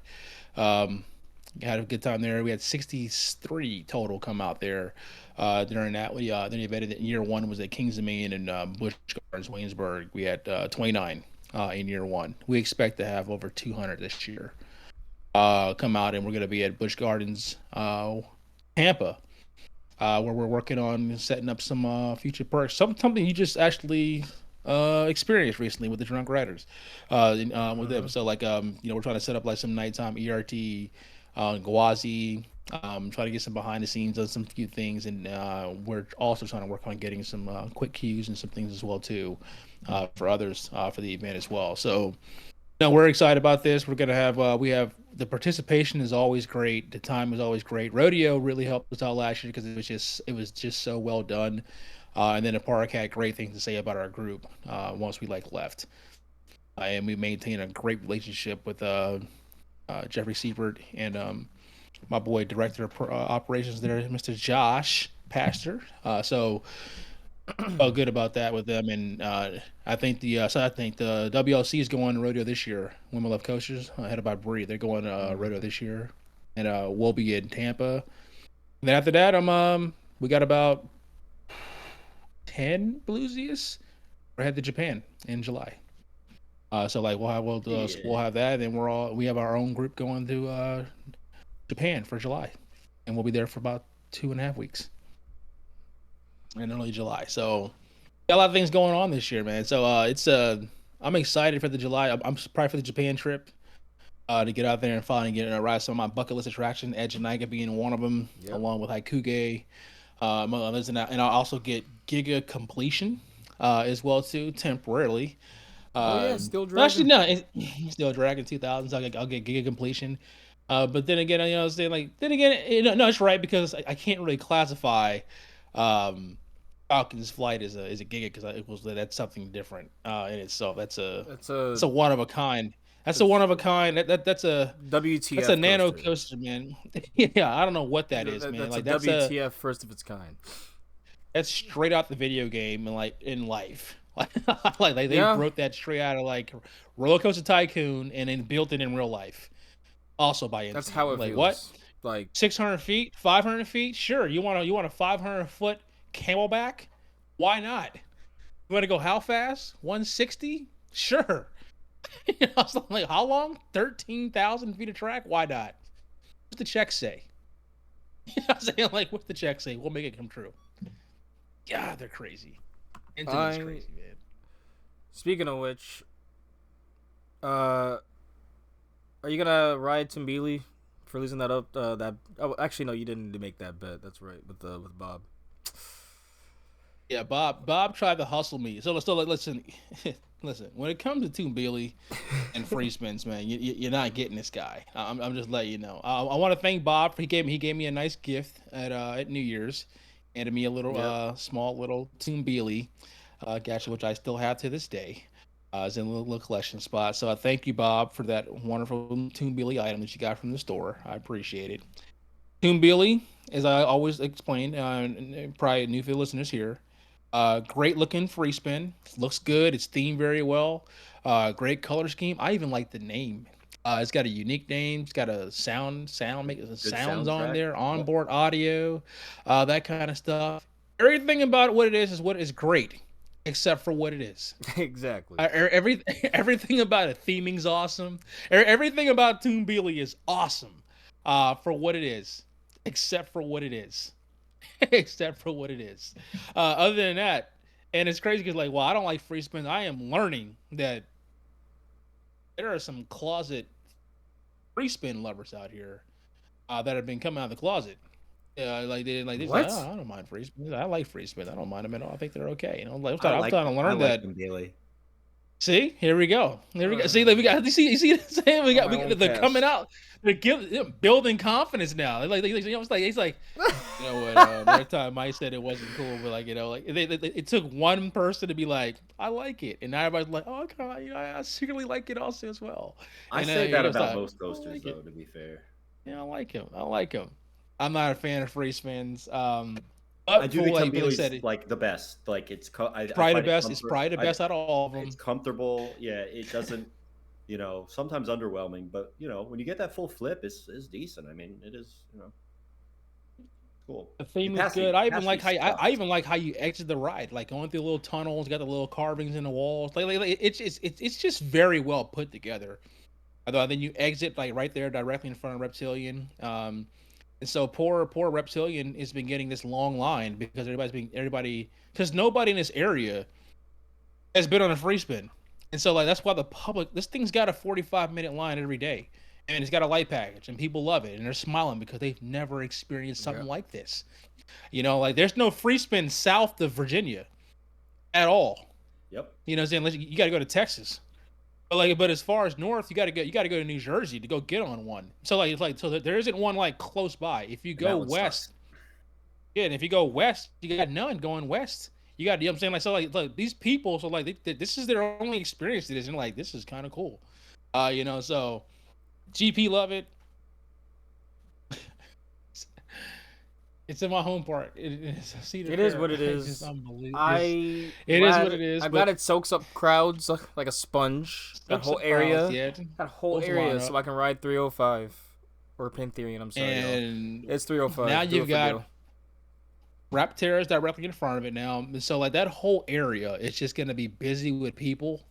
I'm glad they opened it up now, so like that way it can handle the crowd now. They like really opened it up so that way you can walk directly from like Raptera and stuff, like directly down the little pathways. They opened that whole area up so that they to help with the crowd flow, because it'll be like a hot box, like trying to get people exiting Timbili, getting out of line for like coming out of the cave area for like Reptilian, then getting in line for Raptera. Like that whole area could be like would be congested if they didn't open it up.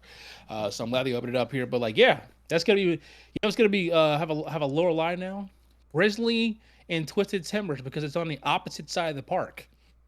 So like while everybody's gonna go ride the shiny new Wing Coaster toy, which is also something that was a smart decision by the park, because there's no Wing Coaster anywhere near here. You got to go to Dollywood, and if you ain't been to Dollywood, then you're not getting on a Wing Coaster anywhere near here. And there isn't another launch coaster, Wing Coaster, unless you've been to Santa Claus, Indiana, which is 99% of the general public doesn't even know that park even exists. So, having a launch Wing Coaster, smart decision by Kings Dominion. Getting a free spin, another smart decision by Kings Dominion. Taking down Anaconda, which is don't like, but it's a smart decision by the park because it was the least most popular ride at the park, and so now the park technically doesn't have a bad roller coaster anymore. Like everything at Kings Dominion you can ride, you can get on and ride. Katie's pretty top notch, honestly. Yeah, now everything, not literally like top to bottom. Like you can, like if you say what's the worst coaster in the park, you say Racer's great. Italian Job. Or I say what the Wild Mouse, even that's rideable. Apple. I mean, Apple's it's rideable. Apple's Apple. Don't disrespect Apple's Apple. It rhymes. I mean, even Apple's Apple is rideable. You know what I'm saying? Like you do Woodstock Express, that's rideable. I mean, like everything in the park is now like rideable. At the park, it's kind of similar to Kings Island, I would say. Like Kings Island doesn't really have a bad coaster. They just need some more power. That's what we were talking about before the cast, literally. Need some more power. They need some more power at the top, but they don't have anything bad in the park. Like everything's rideable, like in the park. Even that's another thing we'll talk about later too. You might want to go get on. Wait. The Vekoma Boomerang at the front of the park this year. Just gonna throw that out there. Where to go? Yeah, you might want to go ride Vertigo. Or don't, because who needs to. Okay, so yeah, before we really get into the news, then let's get into our endangered species here, cause crikey, mate. Oh, seems like a lot of these buggers are getting just taken out. That's fucking wild out here. So what's on the watch? Boy, Riley, good. What's on the watch? And by the way, that accent's awesome. My boy Riley would be proud of you. Shout out to Fatso Mid. He would be proud of you. He's probably in Japan right now. Honestly, I feel like I need to get a ranking. I feel like if it's at least a 6 or a 7, I'd be good. I'll take it. Okay. I'm actually gonna be on the next Geo Guesser episode because we shot it like about a month and a half ago. So I'll be the next Geo Guesser. Come back from our redemption, much better round this time. So like that'll be airing here soon. They're much better this time around. So say it again, Wes. What's the terminology that you want to use for this? Endangered species in the roller coaster. Endangered species. Community. Okay, so this is what I'll say. I think I'm allowed to say. I would highly suggest that you guys get out and ride some of these coasters in 2025. Yo, keep in mind, I'm just gonna say, keep in mind, everything you told me to ride last year, you were basically 100% right. Besides Top Thrill 2. But no one knew exactly what happened with that. We didn't know how much they fucked up Top Thrill. Post open. Okay, yeah, I know, exactly. They completely screwed up whatever they did. You know what I'm saying? Like, your boy made a statement that we're gonna have it. Didn't make a statement for like 3 months. He's like, it's gonna open this summer. Then fall came. It's getting closer. Yeah, Tony literally said, really? It's not gonna be an all-year thing.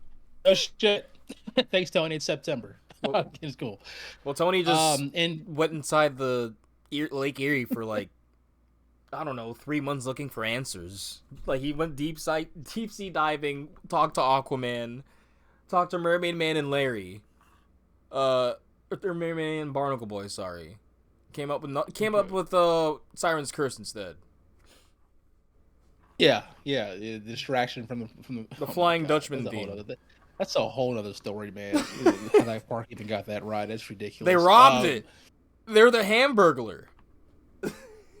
Endangered species will start local to U.S. We'll start at Six Flags Might want to get out there and go ride that Flying Dutchman. Would be a recommendation to get on Batwing at Six Flags America. It is now the last standing Flying Dutchman in the world.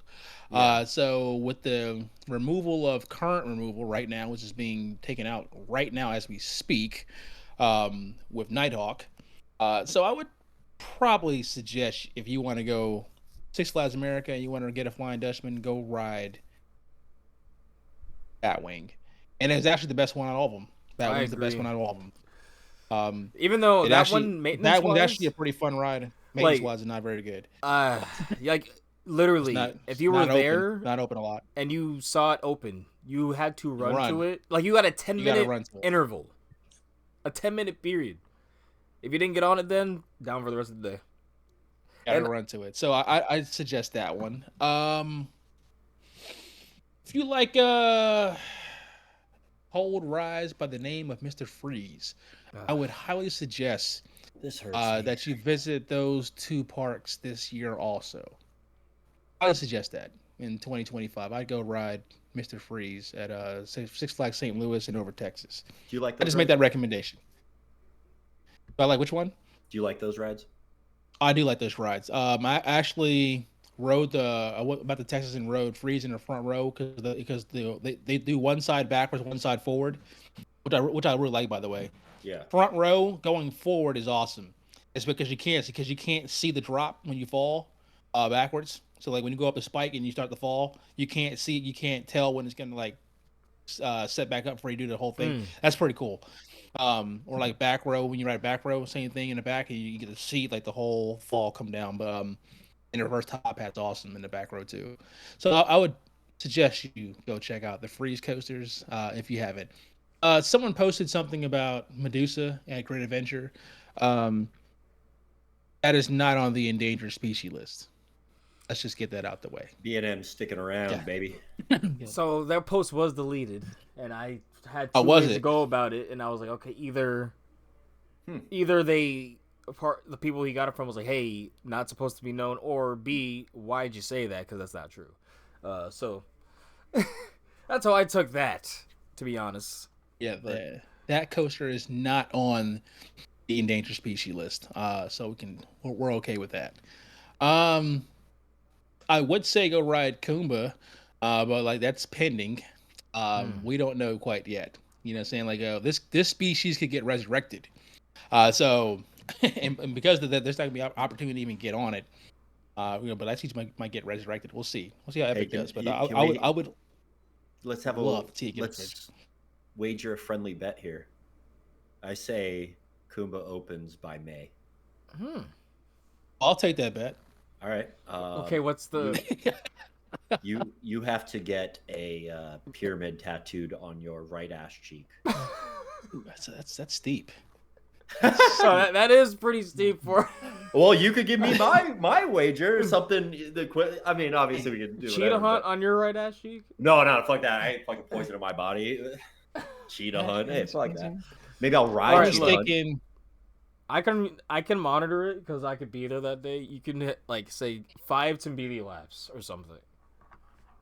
That's torture enough. Billy laps. I'd rather get the tattoo on my ass cheek.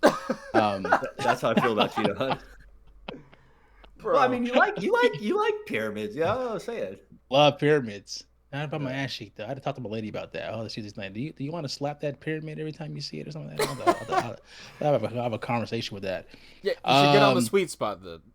As much as I'll tell you what, I would love to be wrong about Kumba because it's Kumba's my second favorite ride in the park. I would love to be wrong about that. I love Kumba. Based. It's one of the very few B&Ms that I just thoroughly enjoy. Same. Especially that Cobra roll, like that. And the Cobra roll, the 0G roll, the 0G roll on Kumba in the back row is absolutely outstanding. I like the little adjustment before the Cobra roll when it hits the valley underneath the bridge. It has like that little weird pop and like shift. It's so good. That ride is just. It feels alive. It's a great roller coaster. It feels like it's my zero coaster, by the way. It's why I'm here. So. Yeah, it just feels like B&M doesn't make them like that anymore. And I don't know if it was Werner's influence, because he did have a lot of design influence back then for B&M, but it felt alive. You know, it felt like it actually had character. It was raw. It was trying to go for the forces and not just the spectacle of just looking at I don't know. We got one more coaster on the endangered species list. Oh, yeah. Okay. This is if things don't go well with Top Thrill 2. I would laugh kind of hysterically. Like, honestly, I just think that would be so fucking insane. They're just gonna things don't I'm go not a well Cedar with Point Top guy at Thrill all, 2. so They just say like, no Top Thrill 3. Fuck you. Let's just say sunken cost. If things don't go well with this season, which I fully expected to go, you've had a year. So like you've had a year to get this right. So like things don't go well with Top Thrill 2 or something else goes. Let's just say that if you've ridden Top Thrill 2 with the Zamperla model, you may have a rare credit. Like, extreme, like ring racer rare level. Yeah, we're rare credit. Like, I'm hoping for the 6 best. days open rare. Prepping for the worst, hoping for the best. You know, low key, that would be kind of badass for the people. I'm not gonna hold. Oh, for the 12 that got on. Yeah, for the 7 people that have that credit, that would be Yeah. kind of sick. You know, have proof. You know, you have like an on-ride photo. Like, holy shit. But I just think the whole thing is so intriguing. Like, they couldn't even advertise, or they had marketing, you know, for the ride. They couldn't even use. You know, they could probably use this year if it works. You know, I don't know why I'm having suspicions that it's not going to be smooth. Like, it's just not going to just work. Like, Listen, there's 2 coaches I think that really need to have a good year. One of them is the one we're talking about, which is Top 302. The other one is Steel Curtain at Kennywood.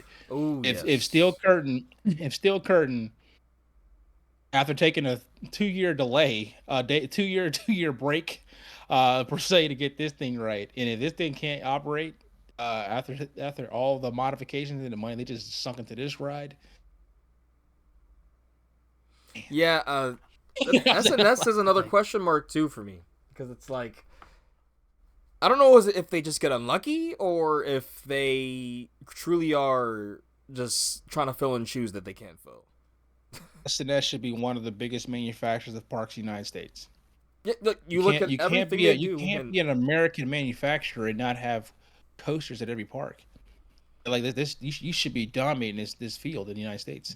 But they can't even make. Granted, it is a hyper, but still, you look at every other manufacturer. Basically, lift and drop. yeah, exactly. Any other manufacturer could have done the exact same layout, and I'm pretty sure it would be running right now. Chain lift and a drop. That's all it is. It's not even an air compressed launch. There's nothing complicated about this. It's just a chain lift. It's a chain lift. This has been done since Matterhorn. You know what I'm saying? Like, we have had this technology for over. You got 50 another years. hyper in the park across. You got another hyper in the park that's been remodeled by 2 different manufacturers that has no problems with operating. What can't you get this thing to go?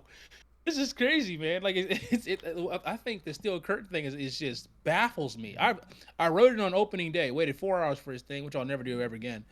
Opening day, I rode it 4 hours, and then it went down like an hour after I got off. Never reopened, and I haven't seen it operate since. That was 2000. That was summer of 2018. I haven't seen it move since. Okay, so I rode it in person.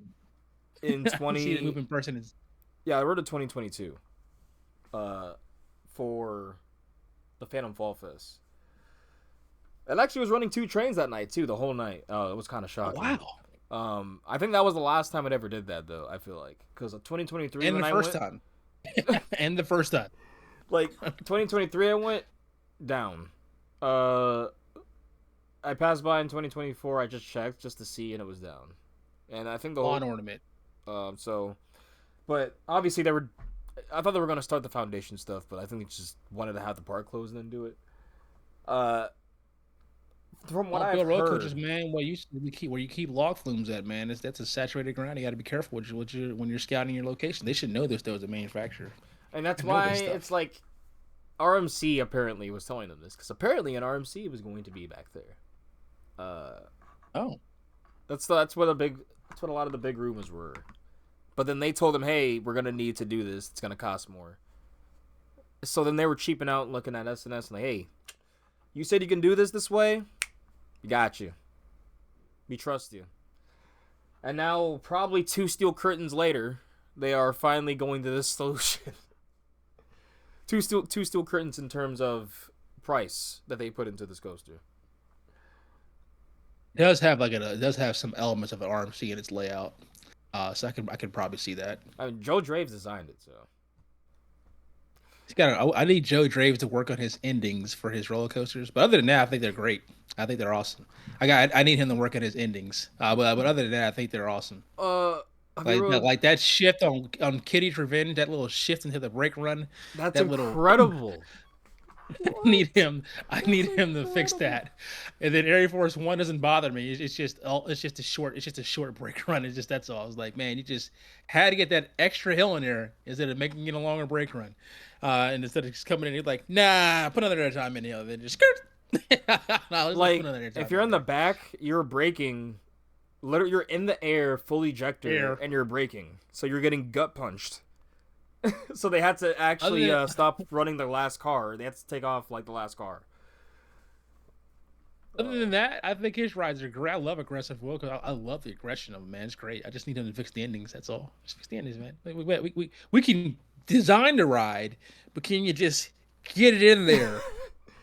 He gets autocorrect. Wildcat's Revenge is literally autocorrect and Planet Coaster, and he's autocomplete. Like, yeah, autocomplete, and he's just like, all right, and he looked at the laterals, like, yeah, -2 Gs. All right, fuck it, people will like that, right? Going that break on Wildcat's Revenge, like, I love it. God, I think it's such good jank, man. But I get why it's like cracking my ribs, boy. I was because cracking my ribs on that ERT. Man. Yeah, those last 3 hills on Wildcat are generally some of the most maniacal RMC hills, or maniacal hills in general. Felt on a roller coaster. They're just sort of like so aggressive because they're not just giving you ejector; they're throwing you laterally, obviously. But it's like, like you feel like your spine is getting like you're getting ripped like King Kong. Like it's ridiculous. Yeah, I need him to like what we need is like an Iron Gwazi ending. Just kind of just go in there and just straighten out smooth. Just come in there, okay, man. Just like it's okay. It doesn't have to be all aggressive. And then you have people that'll that'll be like, hey, that's a weak ending. Yeah. See, like, he got his mind like, all right. They should get rid of that and do the arcade roll that Air Force. It still has the speed. It's still going so fucking fast. So they should shorten the brake run, and they should just have an arcade roll into it there. Honestly, I agree with that. Yeah. Is Iron Rattler getting extended? I'll think about that if Iron Rattler actually gets extended, which it won't. But yeah, I don't know. Jeffrey Sieber is he's the best out there when it comes to like being a park president. But that's one thing I don't think I can see him pulling is him extending Iron Rattler. Nah, it's not gonna change. It's gonna be right what it is. It's like especially with Six Flags now, Mr. Krabs running it. Yeah, no, there ain't no way. In fact, I could see a losing track before it actually is extended. So yeah, make the drop 145 instead of 170. Yeah, I can see that. Yeah, I can definitely see that. Oh shit, but no, yeah, that's the endangered species there. Make sure you go out there because we're losing all the. Thanks, Riley. I appreciate that. That's so mid. I appreciate that, Riley. It's made by Ozzy. So, I guess one last thing before truly just diving into all this nitty gritty is what's happening with the re-theme and what's the future for Katie? Because Katie's future is actually just fine, actually. Because when we've talked a bit about it, obviously in person, but we have the re-theme here is. They are somewhat confusing to me, but like in general, I'm very happy for everything happening in Jungle X, right? But what is happening to Flight of Fear, and what is happening to Backlot? Backlot is still up for debate. Actually, that's the only thing left over there because like once they get, there's two things actually. So we're still got to figure out what's going on with like Flight of Fear, how they're going to retheme that, and maybe that might be the snake because like we still have a snake temple that has to been. Spotify, and somebody called this, so I can't even take credit for this, but someone had already called like Anaconda not being part of Jungle X because if you look closely at Jungle X, anything that got a remodel or a repaint got a new sign. Yeah. And because Anaconda didn't get one and it didn't get like the whole like theming or announcement sign, he knew it was in trouble. And I think Katie's been trying to get rid of Anaconda for like 3-4 years, but they had to get the Volcano replacement in first. So like now that that's in there, that area is just kind of like just there and kind of just open up there. But we still don't have a snake temple yet. Now, what about the replacement of Anaconda? We're getting nitty gritty details of KD. There's talk that the snake theme could potentially be a relocated coaster from California, Great America. RMC. Yes. So, Single rail. so that's potentially what the snake theme could be. For the snake temple could be, because like now that it's gone, because it's still on the map. So like that's what it could be. And then someone else had proposed another idea that, because Flight of Fear is indoors and it kind of can mimic like a snake because of like how it weaves through each other in an entire spaghetti bowl. That could also be like the new snake temple as well. We already know that the Flight of Fear already took all the alien stuff outside the building off, and it repainted the entire structure. That's insane. They already did it. Wait. So inside though, there's like We don't know yet. Okay. We don't know yet, and I don't think they'll change that personally, because they just got it right. Yeah, they just got everything right. That's what I was confused about. So it would be, I think what the park should do, I don't know what they're gonna, we'll find out here in a month, but like I think what they should do is do something like Ancient Alien, where it's like, like you find something lost in the jungle and you kind of go back there, it's like an alien, and like you can still kind of keep it the way the theme is without, and just compromise the outside, some vines or whatever, and it's like a lost like type thing, and like, oh, alien ship landed here a long time ago. Type thing, which would actually blend in just fine personally. Instead of that, but as far as that goes, the theming in Jungle S is fine. Grizzly being repaired and refixed, and then also they gated off the area next to Grizzly where the go-karts are, and there's 22 acres of land over there. So at 250-foot coaster comes in 26 or 27. We don't know what the manufacturer is. But we just know that the coaster is going to be tall enough to be seen from I-95. So like whenever that comes in, I think that's going to help out that right side of the park along with flat rides. And apparently they purchased a flat ride package also from Zamperla. So I think we're getting an Endeavor, like a 24 or 48 Endeavor to replace the oh my goodness, what just took out they just took it out. This shit, Berserker. Yeah, I think the Endeavor is going to replace the Berserker. Oh wow, they're actually going to use that spot. I thought it was going to be too small 48 passenger. I think you can fit like the Endeavor there, like a Zamperla Endeavor there. Okay. It's a new age ride, and Berserker could take like 48 people. So if you get the 48 Endeavor, then you pretty much just swap rides out. Like I said, if we talk about this, if you look at how this is why if you're a great adventure person. I know it looks bad.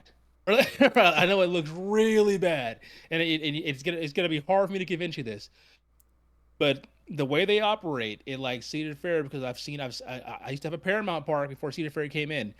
When they like your park, which they do, they Cedar Fair likes Carowinds, Kings Dominion, Kings Island, Canada's Wonderland, Cedar Point. Those are the 5 they like. Those are their 5 parks they absolutely love because they get everything, all the nice stuff. Knott's is just every day, so they kind of get what they get. Yeah, but it's open every day. But they don't really, they can't. There's only so much they can do because they're located in the middle of a city and they're landlocked, so they can't really do nothing. But the other 5 parks, like King's Dominion, got Jungle Expedition, and so what happens? They tested out Jungle at KD. Then they gave one to Kings Island. They gave one to Carowinds and the Aeronautic Landing, and they gave one the Boardwalk to Cedar Point. So you kind of see how the pathway goes. Tested out at Kings Dominion, went well. Let's go ahead and give it to the parks. Canada's Wonderland is probably next to get a theme section if you're following protocol. Kings Dominion gets a restaurant. They get Grain and Grill and other stuff here. Kings Island gets Grain and Grill the next year. So Kings Dominion gets the barbecue spot. Cedar Point got a barbecue spot this year. So it's just. They kind of test things out. The VIP lounge looks really good at Kings Dominion. Now it's 2 levels. Now they've gone and finished it. Now it's both levels. They got the best VIP lounge. Both levels. Wow. Yeah, it's both levels now. They got the best VIP lounge out of any of the parks. Where is that? Period. It's I'm trying to think. It's right where you walk in between. Yep. So like you walk behind the Eiffel Tower and you see the clock topiary. Okay. And it's to the right. Yeah. It's where a country kitchen used to be. They just remodel. It looks great in there. Like it's nice in there. Like multiple, like a whole bunch of TVs, fire pits outside, interior, exterior, upstairs, downstairs. It's really nice, especially like during Winterfest. It was like really nice in there. Like how they take care of you in there. Essential. How's the Winterfest is not this coming year? back. Winterfest is not coming this year. I think it's budgetary only because they're spending so much money for the 50th anniversary and they had to cut something. And so I think the way it's communicated is that it should make its return in 2026. But because they got so much going on they got so much going on, new roller coaster, 50th anniversary, different kind of personal shows and events, reopening the theater, Eiffel Tower fixed, all this kind of stuff. They just had to budget something out, and it was just like, okay, well, what's Winterfest is good, but it's a good event, but people don't really go to it during November. They kind of come in December, and then of course New Year's celebration is awesome. Like it's crowded. I love New Year's celebration. It grows every year. Like this last year, I was New Year's celebration is like a big deal at Kings Dominion. So I don't know, man. I'm gonna miss that because I've been doing that for like six or seven consecutive years. Exactly. On that. And then They still had New Year's celebration during COVID. Like 19 and 20, they still had New Year's celebration going on. Even though the park wasn't really open, they still had it going on. So the future of the park's fine. Like they're doing a whole bunch of stuff, and now it's 13, 14 coasters, whatever. Still, a new one coming in. Raptor is going to be the best. Raptor is going to be the GP go-to for the park. So they solved that problem. They took Volcano out, which was the park's most popular ride. It wasn't the best ride of the park, but it was the most popular ride, and they replaced it. And so I'm gonna break this down to you again. And so that's the way you can kind of communicate. Whenever they take something out, when it comes to Kings Dominion or the Cedar Fair parks, they always replace it with one or three things: something more modern of what was already there, something better as far as like overall roller coaster attraction, or something that's missing in the park lineup's gap. So when it took out Shockwave at Kings Dominion, the stand-up Togo, they didn't have a high capacity flat ride that was missing in his gap lineup. So that's how you get Delirium. When they took out the Crypt or Tomb Raider, they basically gave it to Billy, which is like a modern version of a top spin. It's like a modern version of a top spin in a coaster form in Tomb Billy, and they themed it up very well. So they took out Volcano, and what you get? You get a modern version of Volcano, and I'll explain what I mean by that. Volcano had a rolling launch out of the station, just like Rapterra does. Volcano went 70 miles an hour. This is going to go 65 miles an hour. Volcano went up. And this is going to go up. Both went up 100. Volcano went 155. This is going up 145. They both went up, come down, and they both have three inversions. After you have your launch section go up into an element, and then it's followed by three inversions. Rapterra has three inversions. It has three inversions. Has two seats on each side, just like two seats with nothing below you. Same ride. It's like, not same ride, but similar impact, similar type ride. Modern version of Volcano, and unlike the Volcano, it's a B&M, it's a wing coaster, it's a launch. People love Thunderbird. This is a better version. This is a better layout than Thunderbird, and it's way more aggressive, like how it runs. Public's gonna eat that up. They're gonna love it, and not only they're gonna love it, it's gonna always operate because it's a B&M. It's always gonna be open. It's gonna be a capacity. It's gonna keep launching them out like every 45, 50 seconds, and just keep launching it out and just keep the line moving. So it's going on. So like that's what that is. When you get and so, like I said, they took out what was it? They took out Hurler, and they built a better roller coaster in the spot. So like, they took out Hurler, you got an RMC. You took Grizzly out, made a modern version of it by giving it Gravity Group to fully retrack it and fully rebuild it, give it a modern version of it. So like the park itself is very well taken care of as far as like what they do. All the restaurants that are all new, all that kind of stuff, and now you saw the picture of the new restaurant in Jungle X, another chicken spot. Modernized it and made it a little better. Bandito's Burrito in the corner, modernized it, made it better, moved it down the street until Candy Apple Grove. Now they're gonna have International Street look a little different up front. So they keep doing. That's how they do Cedar Fair parks. That the ones they like. It's the ones they don't like, or that don't get businesses that get minimal attention. Dorney just got the new coaster, but it's their first new coaster in 20 years. World of Fun got a new coaster, but they got their first new coaster in almost like 17 years. Kings Dominion just installed its third new roller coaster in a 6-year period. So you got Yeah. Twisted Timbers, Toon Billy, Rapterra, 3 new coasters in 6 years. And if you want to count Grizzly is taking the worst Woody in the state of Virginia and making it great, like I say, that's 4 in the last like 6 or 7 years. So the park itself is just fine. So losing like Winterfest, do I think it's a big deal? Personally, not, because I think it's just temporary. I think it's just temporary. Yeah, if it's But only even temporary, if you do, then it's only yeah. temporary. I think it's only temporary because it's just even then it's like when they bring it back, I would have some suggestions on how to do it better. Yeah. Because I don't think Dominator should be open for Winterfest, like at all. Really? I don't think Dominator, because like what's Winterfest? What are you bringing to Winterfest? Christmas town, Christmas stuff. What are you bringing? You're bringing your families. You're bringing your 5-year-old, your kids, your teenagers. You're bringing the families to kind of just come in the park. You don't need a coaster that's 54 inches that's gonna go upside down 6 times in a wintertime. Like no, you need something that you need something that everybody can get on. So if I'm KD, I'd probably open up Racer, like just 'cause it's 48 inches, everybody can get on, nobody goes upside down. So like no one's thinking about that. Then it's also a higher capacity because you can run both sides with 2 trains on it, and so like you can just move people a lot faster, and you don't have to worry about like it's not a threat as far as like be dangerous and everybody can get on. You can easily check it, send it out, you're good to go.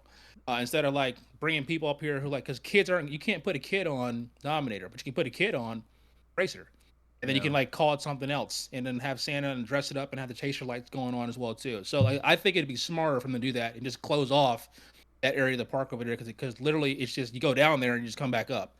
Like you can't even really go into the kids section either. Mm-hmm. So like just don't even have Dominator open. You can keep Timbers open because it's 48 inches, and so like that still be a throw attraction because it's still 48, and it's right next to it's also right next to Rebel Yell. So that way you can just kind of follow the people there. Oh, I would love to have Grizzly open for Winterfest. You know, like imagine seeing Santa with the hot chocolate and then riding Grizzly. It's all there. Yeah, I love that. But if they finish Jungle Expedition like this off season, whatever, then you can actually open up Jungle Expedition for Winterfest, which has never happened before. And then you'll have Rapterra over there, and then I think Toon Billy can operate in 32 degrees. And it's also 48 inches as well too. So like you just have, and then you can also run Flight of Fear, or to do it King's On and call it Flight of Cheer. Indoor attraction, keeps people warm. That kind of stuff also as well, so they can get out of the cold weather for a little bit. So you just got to do a little smartly, but I think that also would also expand the park where you can have more people in the park too. And so that way you're not just relegated to just closing off essentially your most popular section of the park, which is Jungle West, which had 7 coasters over there. So like now you can like open that part up. I think that'd be smart if they would do it. I'd probably do like that. And then use your ice skating ring, ice skating show. How do you not have an ice skating show? Yeah, everybody staying around. They have shows Street everywhere else. Oh no, 2022 was a really good. I think 2023 that was a really good year for Winterfest because they had like, you were walking throughout besides the main platform at like in front of Eiffel Tower, they had like 3 shows just happening throughout the park. Like performances were great. 2023, 2024. I love the Ramblers. Let's Go Wild was like, I still think one of the best shows. Let's Go Wild's awesome. I think it's coming back. Yeah, Let's Go Wild's awesome. It needs to come back with the completion of Rapterra. That would complete Jungle X being completed. Like, I really hope we get information on that. And then the people are like, "Really? You're talking about a show?" Yes, I'm talking about a show. That stuff can make a part. When I'm sitting there eating Chicken Shack, the crowds is like amazing. They just stay and watching that show. When I'm eating Chicken Shack, having my break from 305 or Pantherian, and I'm eating there and I'm just chilling and I'm hearing and seeing the performance as well, like the puppetry and everything. Like it's a fully elaborate 30-minute, 40-minute show. They interact with the kids. They bring them and make them a part of the show. Like, I truly thought it was like above and beyond for Cedar Fair at the time. So hopefully they bring it back and don't like ruin it in any way and just like make it only 3 actors or something and like there's no production involved. Like they had like a whole mini parade coming out, like a motorcade for the whole thing in and out. So I truly think that would bring it. That would be the icing on the cake. Is like 3 Let's Get Wild shows a day, to really talk about the 50th and the brand new era of King's Dominion. Because if anyone has been to King's Dominion in the last 10 years, Like literally from 2015 to now, it is a vastly different park now. It has changed so much, and it's kind of jarring. Going a different direction, but it is a good direction. Yeah, it's kind of because like if you would have asked me prior to 2015, which park would I prefer, like BGW or KD, I would have told you BGW. Mm-hmm. But one park is making good decisions. Like they've improved their food quality from like to be sensitized to dining, like sitting, dining, and being healthy options as well too, along with interior sit down locations, like VIP lounge, and then the decisions on what their coaches are. I know there are some people out here that think that Kings Dominion should have got Alpenfury. And then I think I told you how that wouldn't have fit with the park very well, because you can't have go ride Twisted Timbers and get yeeted over and over again and get bruised. Get off Twisted Timbers, like I'm talking about like your top 3 rides in the park. Then go ride I-305 and go gray out, and go deal with all the intensity. Yeah, and then put on your nightcap and go to bed.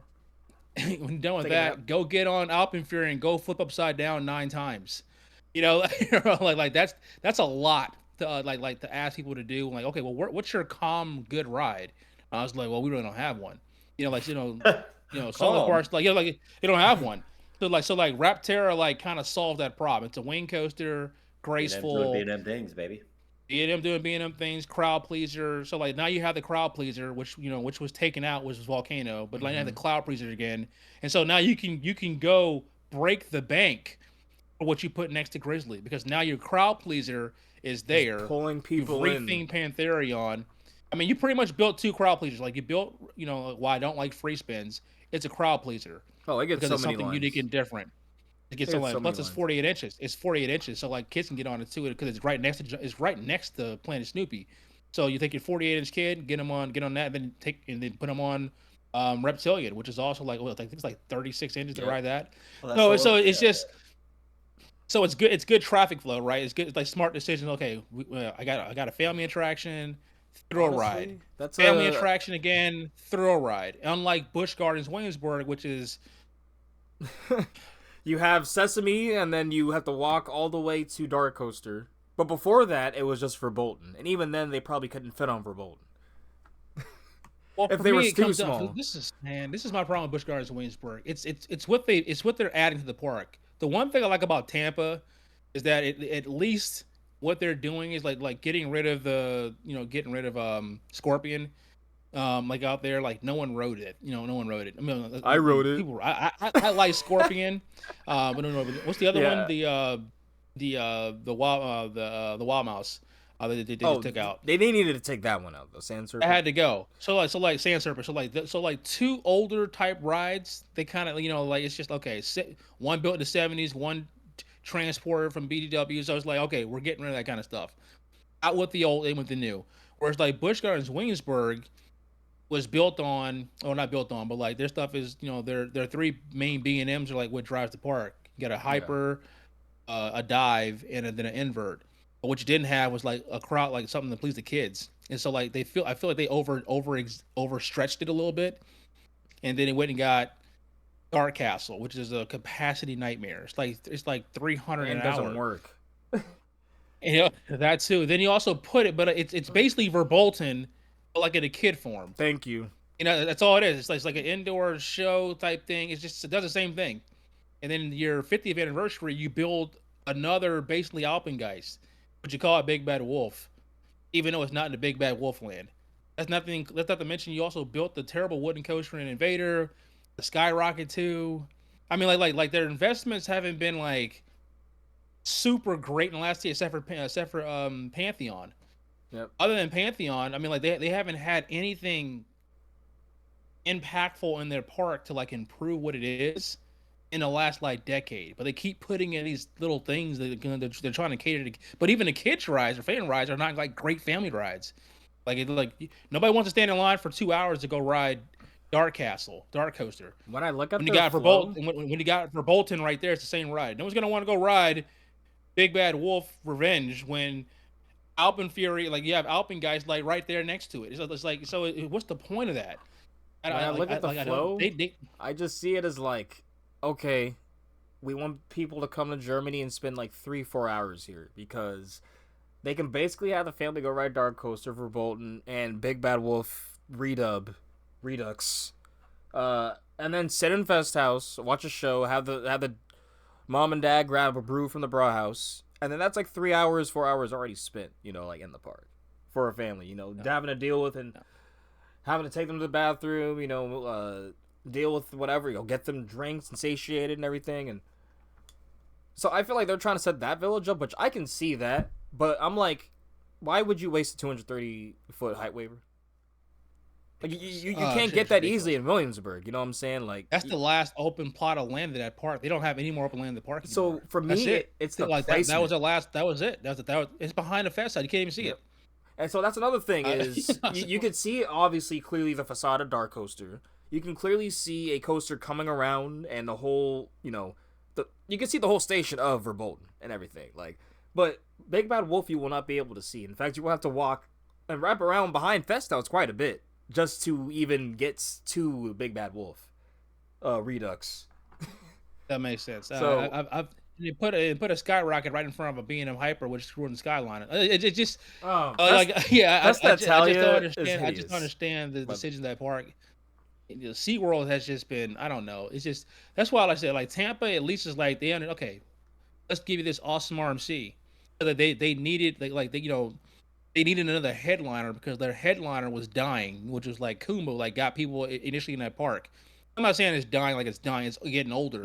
And so you gotta, hey, you're scaring the folks here. You're scaring the people. I love Kumba. Hey, they got like you had Montu, great ride. Shikra, fun ride. We know there's Skyrocket too, but at least it's not blocking anything. There's not at least Tigers isn't blocking anything.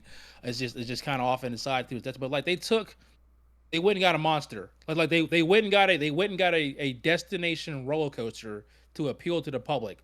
Then they went and built a Screaming Swing, high capacity flat ride that's missing in the park because what flat ride hardly ever works in the park, at that park.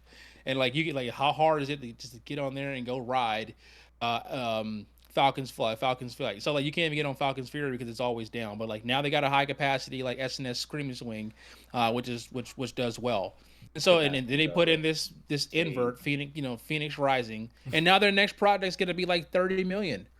So like so they might get a gig. So like Busch Gardens Tampa's like, listen, RMC, family invert, cool. They kind of compete, I guess, a little bit with family invert, whatever. But it's in the front of the park, in Pantopian area.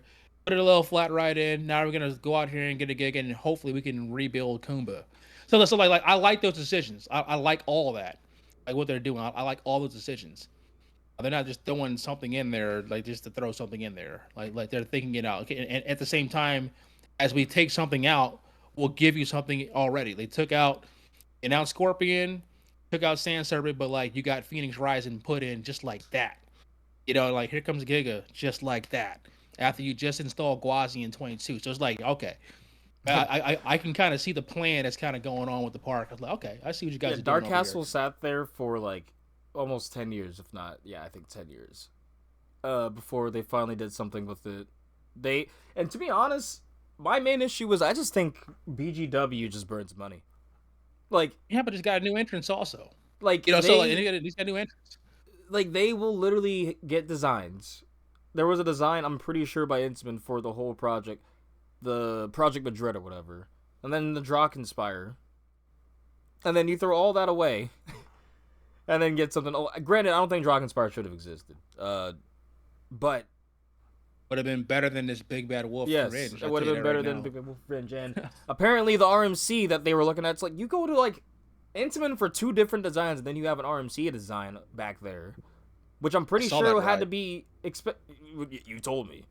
I saw it. I'm pretty sure for what, because they can't mess with any terrain. It has to be a terrain coaster legitimately. That was an expensive design. So the name, the color scheme, the ride elements. All right, so what was this Northern Gwazi going to be? What a great ride this would have been. You would have had a 219-foot hybrid RMC with a quad down, long over like 4,500 feet of track. Awesome name, by the way. I even like the name the ride was gonna be. Wow. I still don't have permission to say the name publicly, but but all I'm gonna say is that it's got the name. How can I say this without spoiling? It's got the name of a superhero's weapon. I'll say it that way. It's got the name of a superhero's weapon, and so same name as a superhero weapon in the Marvel universe. Oh, that's sick. Oh my god, bro. And so that would have been like it would have been Is it Thor's hammer? It's got the name of a superhero's weapon in the Marvel universe. Was it? I don't know how to fucking pronounce it, but yeah. It's sick. It's sick. Yes, that's all that it is. It is sick. Remember, he had that guy that you're talking about. He had 2 hammers and had 2 different names. One name is way easier to say and sounds great, but I found it great as a roller coaster name. Let's put it that way. But and like that would have been I thought that was like awesome name, awesome ride concept, but they just couldn't get the waivers from the county to go over. Like they have specific things at the park, man, that you can't do when it comes to construction side. And they couldn't get county approval for certain things. Even Pantheon was modified as well too. It was supposed to be a longer ride and a bigger ride, but they couldn't get the clearance to go in the water, so they had to make the turnaround and the spike shorter than they wanted to be. I mean, the top hat shorter than they wanted to be. I mean, it's just stuff like that, like when it comes to that park. But even Pantheon is still a fun ride for like what it is. But that RMC would have put Busch Gardens Waynesburg like. So here's the thing. Busch Gardens Williamsburg has never had the best coaster in Virginia. Outside of it never will. I'm trying to think when did it have the best coaster in Virginia? You know what I'm saying? Like 305, like when 305 opened in 2010, best coaster in Virginia. When Timbers opened up in 2017 or 18, it's like now they got the 2 best coasters in Virginia. Yeah. And so it's like 2 best. And then when Rap Terror opens up, it's like that's gonna make an argument that it might be one of the best B&Ms in the state now. Yeah. So now they took you know what I'm saying, like what you're great for is like, would you rather ride a launch wing coaster or a B&M dive coaster? Launch wing. You know what I'm saying, like do you want to get on a wing coaster or do you want to get on the first ever hyper? You know, like that's questionable. Now the invert is the only thing that's going to be like questionable. Is like which one would you rather have, that or the invert? And you can make a case for Alpengeist. Yeah. You know, so especially the first, like Alpengeist's first half's awesome. That's like awesome. I think they just.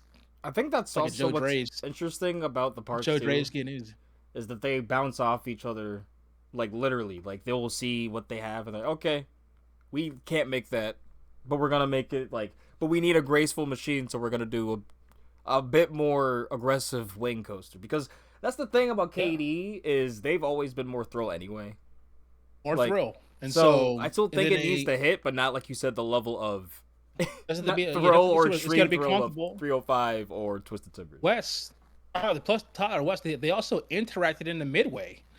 So like now you can sit there and watch it go go around you, like as you're going like just like walking through Jungle X's to just fly around. You see your friends and family members like waving at them. Like preview day, that's all I'm gonna do. I'm just gonna go in. It's like you can just sit there and you can sit there and watch them. You can watch them launch up the hill and you can look right at them and wave at them. So like it's just good planning, like by the park, and they made a good choice on it, like on the actual model.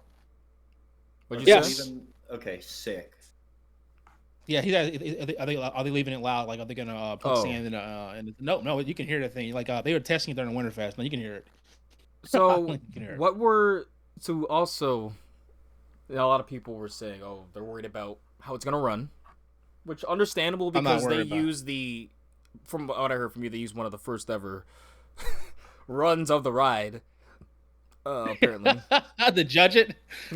well, that too, but no, literally, apparently, I thought you said the mechanic said, like, that was one of the first ever, like, launches. It was literally the first launch on the ride.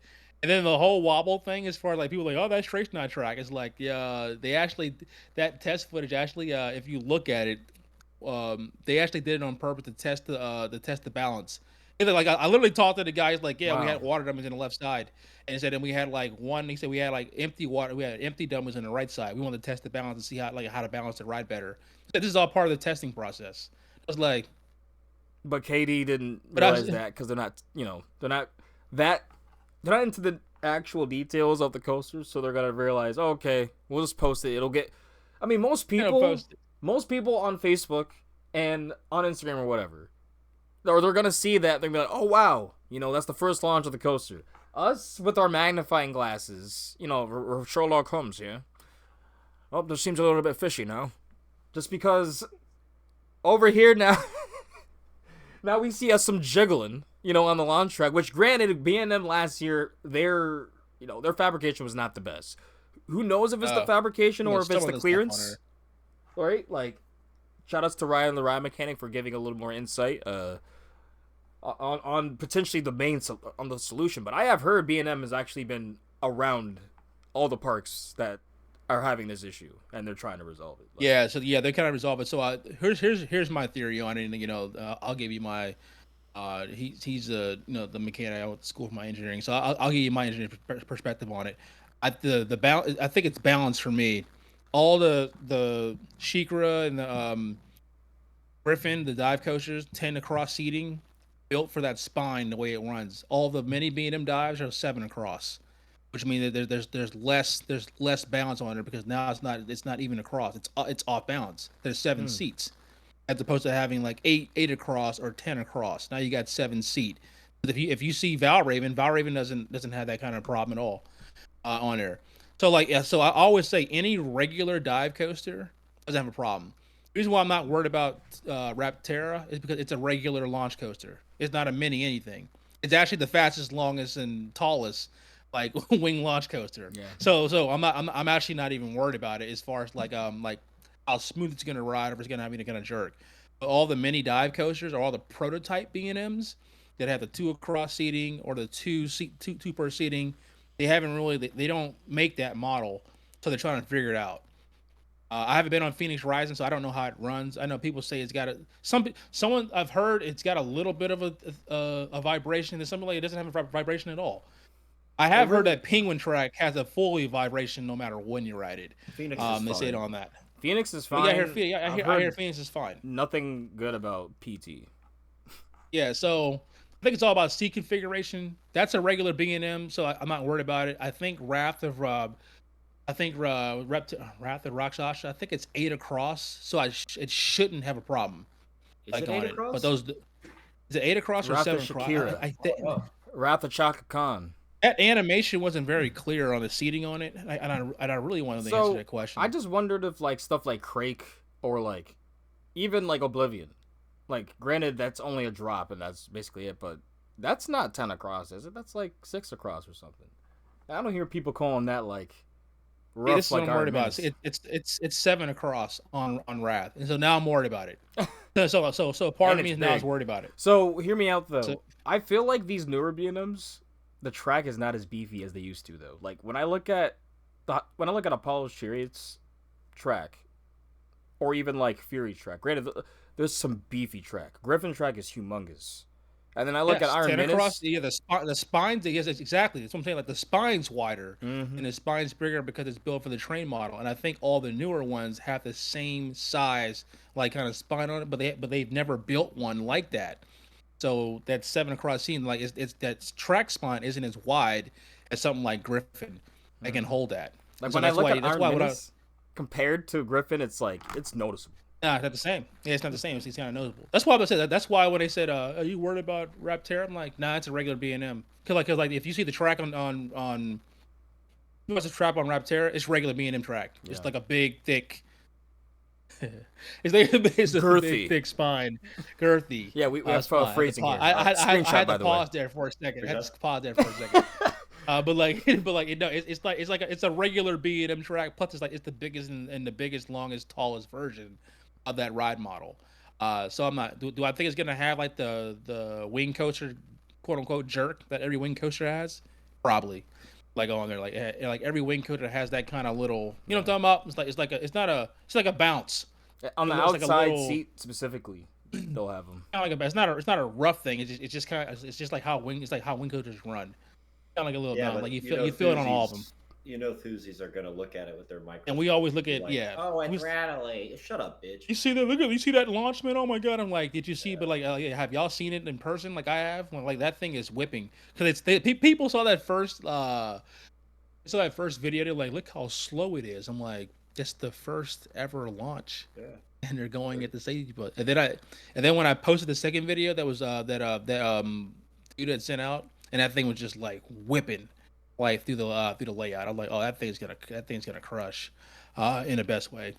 Then they're also talking about, well, where's the near miss elements, man? Where's the near miss? I'm like, there's a near miss element on the damn launch. Like it starts off with near misses. And then you're gonna be over the midway. It's just not enough. It's just not enough for these people. That's another one too. Plus, there's actually a natural near miss on both sides because of the way they design it. So when you come across that midway and it does that wing dive, whatever, there's two supports that are like on the right side because it connects to the spine, but you go right through it. So like your hand is like you can like it'll feel like you can almost touch it, but you go right through like two supports. I think they're dressing that up also as well to like include it to make it like a natural inclusion on there. Plus, there's also another temple thing that you're gonna fly over later that y'all don't know about yet. So like and they're flying over this like temple type volcano thing a little later as well too. That people don't know about yet. So I'm like, nice callback. It starts off with near misses, like the runes and stuff that it's in. Like it literally goes through near misses to start the ride. I was like, to be like, well, it doesn't have any near misses. Like, oh my goodness. I was like, we are. I say coaster enthusiasts. We are some of our own worst enemies. Like we love a new coaster, and then we find everything. We try to nitpick everything about it to bring it down. Yep, exactly. I'm like, just accept what it is. Now, it's like, fun in a vacuum, like when you do it just to joke around shit posts like this cast is, where we literally have the Stonies and debate on why the Beast shouldn't have won 2 awards. The Beast is a 2-time Stony Award winner, baby. Let's go. Unbelievable. But that's what I'm saying, in a vacuum. If you get on Instagram and you're just, or social media or wherever, you're just like, ugh. Really, I'm really not happy for this, or why is this ride like this, or why this park sucks. I'm like, do you actually like this hobby? Like, nope. What do you like? Yeah, they don't like them. Yeah, so that's what I'm saying. In a vacuum, when you're in the right place, right time, night vibes. Yeah. Listen, you're never gonna hear me. You're never gonna hear me like talk shit about. Like I used to complain about Katie in some ways. I haven't complained about Katie since it's reopened. When you don't like COVID, the park was closed for 536 days. When I didn't have access, like I rode I-305 October 31st of 2019, didn't ride it again until May of 2021. So when I now I'm like, oh listen. I'm just thankful I get to ride a Giga Coaster again because I didn't have I can drive right by this thing, and I used to go by Kings Dominion during COVID also, like all the time, and just look at the empty parking lot and just like, man, it would be nice if I can just ride Apple's Apple right now. I'd give anything to ride Apple's Apple. I'll take Woodstock or anything, bro. Oh my god, I just give anything. Apple's just to get on Apple's Apple, man. I was like, but nope. Like can't even get that, man. I was just like, oh man. So you're not gonna hear me ever talk down about the park. I should say, like this park being like, oh, I think all parks have something to offer.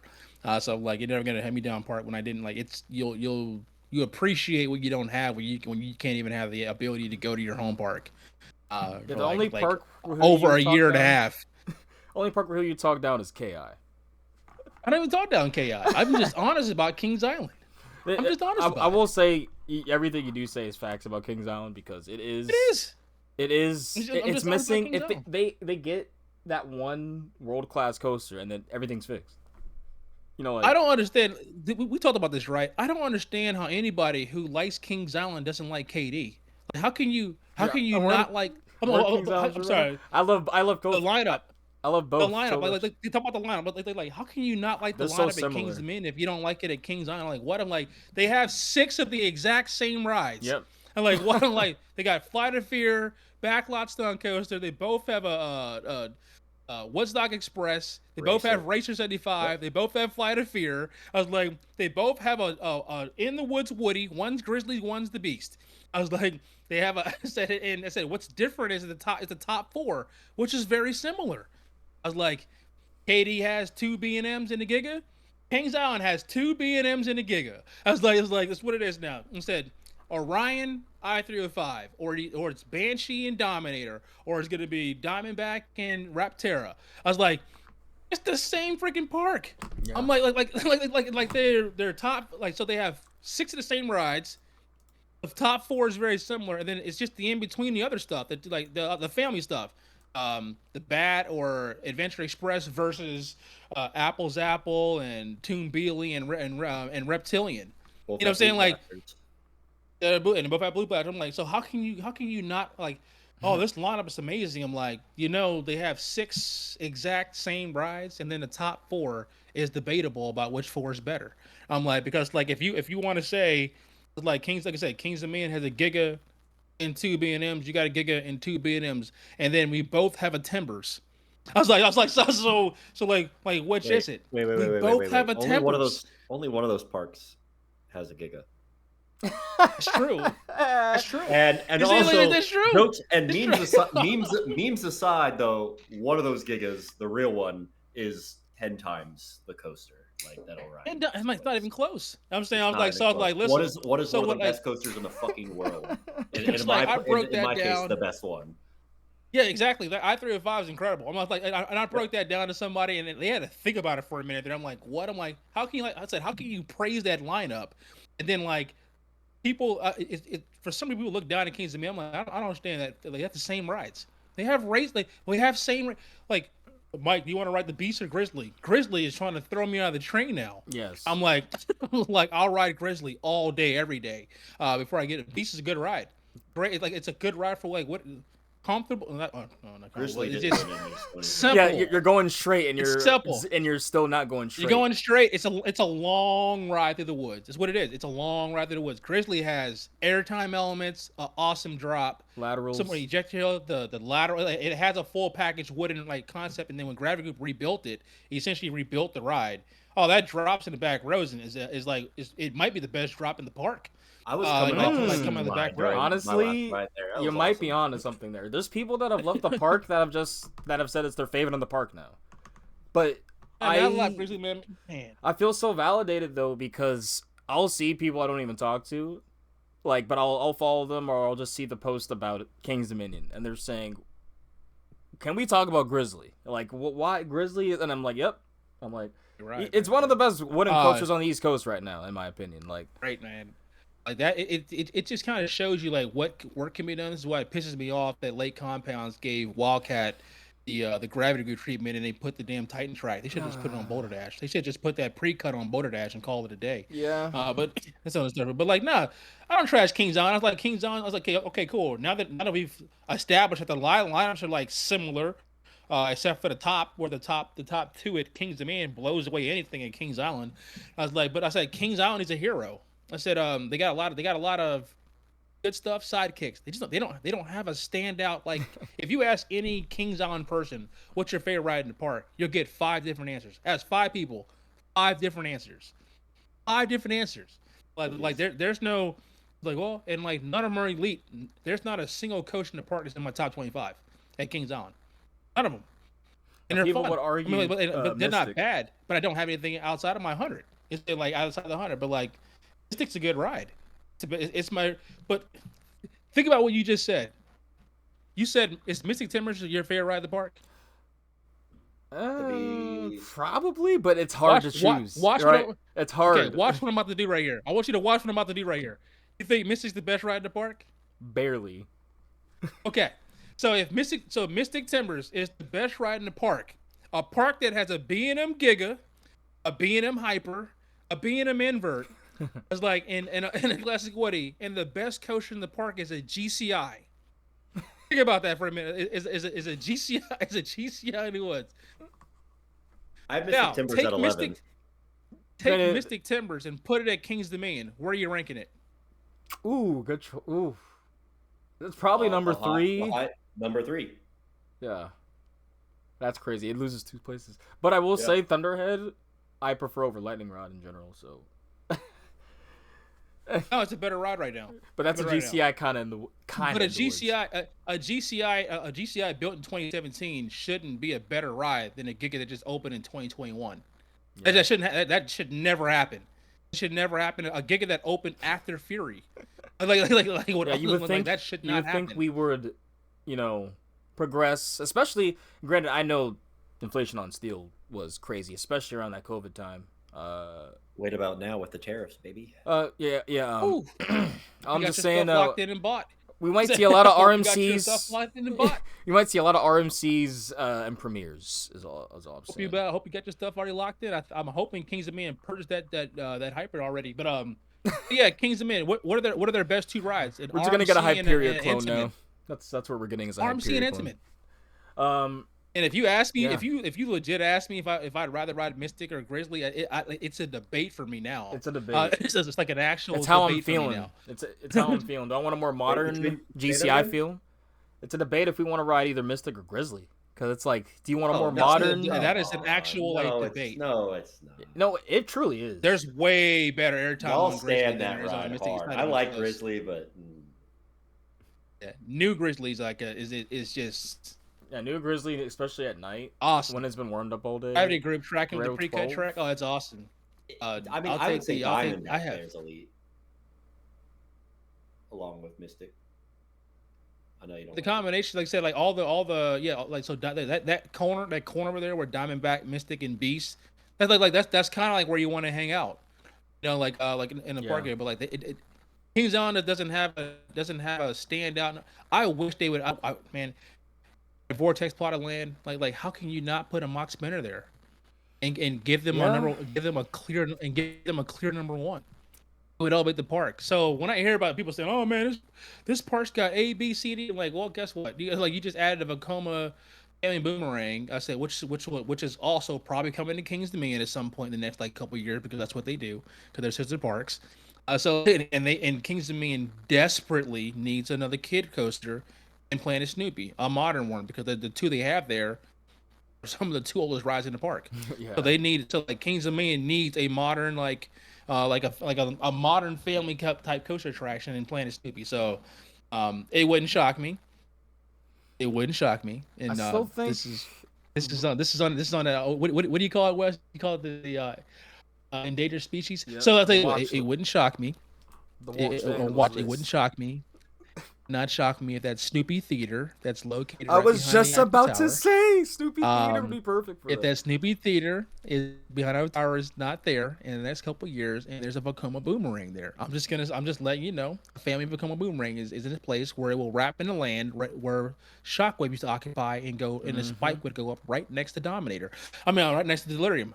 I'm not saying that could happen. I'm just letting you know that that's something that could be possible. I'm just letting you guys know it's something that could be possible. Now, Heard of it. in another world, when I thought Delirium was in turmoil, I was saying take that out too with the stadium and put like a Big Bear Mountain level family coaster there. What an awesome roller coaster, by the way. Yeah, people were calling it Rupert and Teddy Bear Ah. and Cuddly Bear and calling it like not good. And I'm like, why? Shocked Why me it's how one of the best great that family ride rides is. ever right now. Like what? That To is me, one- it is. Couldn't agree Like, with I you love even it. more. That shocked me.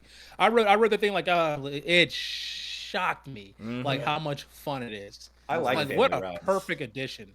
Yep. That and is oh my god. once what a all the perfect trees addition to grow the park. around over there and they finish the dark ride or whatever too, that land is going to be actually incredible. Onboard audio, it's a do y'all see That ride it's a has onboard touchless audio? ride. Has onboard audio. Yeah. And lights in the Yeah. front. Everything. Yes. They'll be talking. It talks to you like yeah, when it you're going talks to through. you. There's a banjo playing in the background. There's a bear screaming It's at you. unbelievable, man. They got a soundtrack and everything, man. It's crazy. Yeah, When are they Big Bear having a Mountain's new great. ride? I gotta get back to Dollywood. It's been a minute. I had a bad. That is experience. an awesome roller coaster at Dollywood, and everyone should. I love it. I think every park needs one of those. I'm like, man, every park needs one of those. They built that at Kings Island, and at Vortex Plot of Land, it would be a home run hit for them. Take I like out stuff. Peanut Butter. It won't solve the problem like having the best ride, but like it will give them like the ultimate like family type attraction at the park. Get rid of Cheetah like, Hunt. that's Get us a Big Bear. Big Bear's awesome. Like I said, you want to talk about being wrong? That was me on Big Bear Mountain. I was like, what are they doing over here, man? And I rode it. It's a touchless ride. No seatbelt. You don't have to touch anything. Like they pull they pull the bar It's down for efficient you, as hell. and then then when you get to the station, it just pops up. You never have to touch anything. You just sit down and you just go. Oh, It's no great. seatbelt. 'Cause Locker that's system. so it's pneumatic, so A it's got a seatbelt double system. redundant. Double. It's Yep. easy. It's easiest lap bars I've ever seen, man. Just up and down. It's just real simple. Get on and go. You can dispatch in like 30 seconds. That's a Disney It's all level like attraction then. the whole thing is just flawlessly perfect. I was like, what a Yep. tremendous job here by Dollywood. For me, I was smiling on that thing, man. I was Right. laughing so hard, like I can't believe how I fun this laughed is. it. I don't I was care. like- I'm like, because to me, Grandma's out there with her grandson, like in the front row. It's like everybody can ride it. 36 inch 36 height inches. requirement. Yeah. Unbelievable, man. What a And for great me, ride. the Forces feel like it's such a perfect like open like entry level coaster because it's not like it's not doing anything. Like the group I went with, like Thrill Culture, some of them are they call it Sleepy Bear. Like they really don't. But I'm like, I don't know how y'all felt that way because I was like, I thought it had laterals, it had airtime, and it actually had positives at the end, like in those helixes. I thought it was fun it's an excellently long. they long executed ride. perfectly for me. Perfect. Like that is an absolute win for Dollywood. I was like, what a win. I walked out there like, man, this park, man.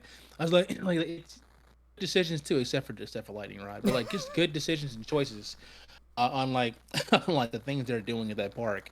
Now they're gonna be operating all year, coming here soon. It's gonna be an all year round park, and I think it might go all year. This year, we'll see. I think it's supposed to go all year. Same thing with like what they're about to do to Kentucky Kingdom. You know what I'm saying? Like just getting in there, and I was worried about it, and now that they're dropping the money to kind of give it that Dollywood Silver Dollar City feel. You live in Louisville.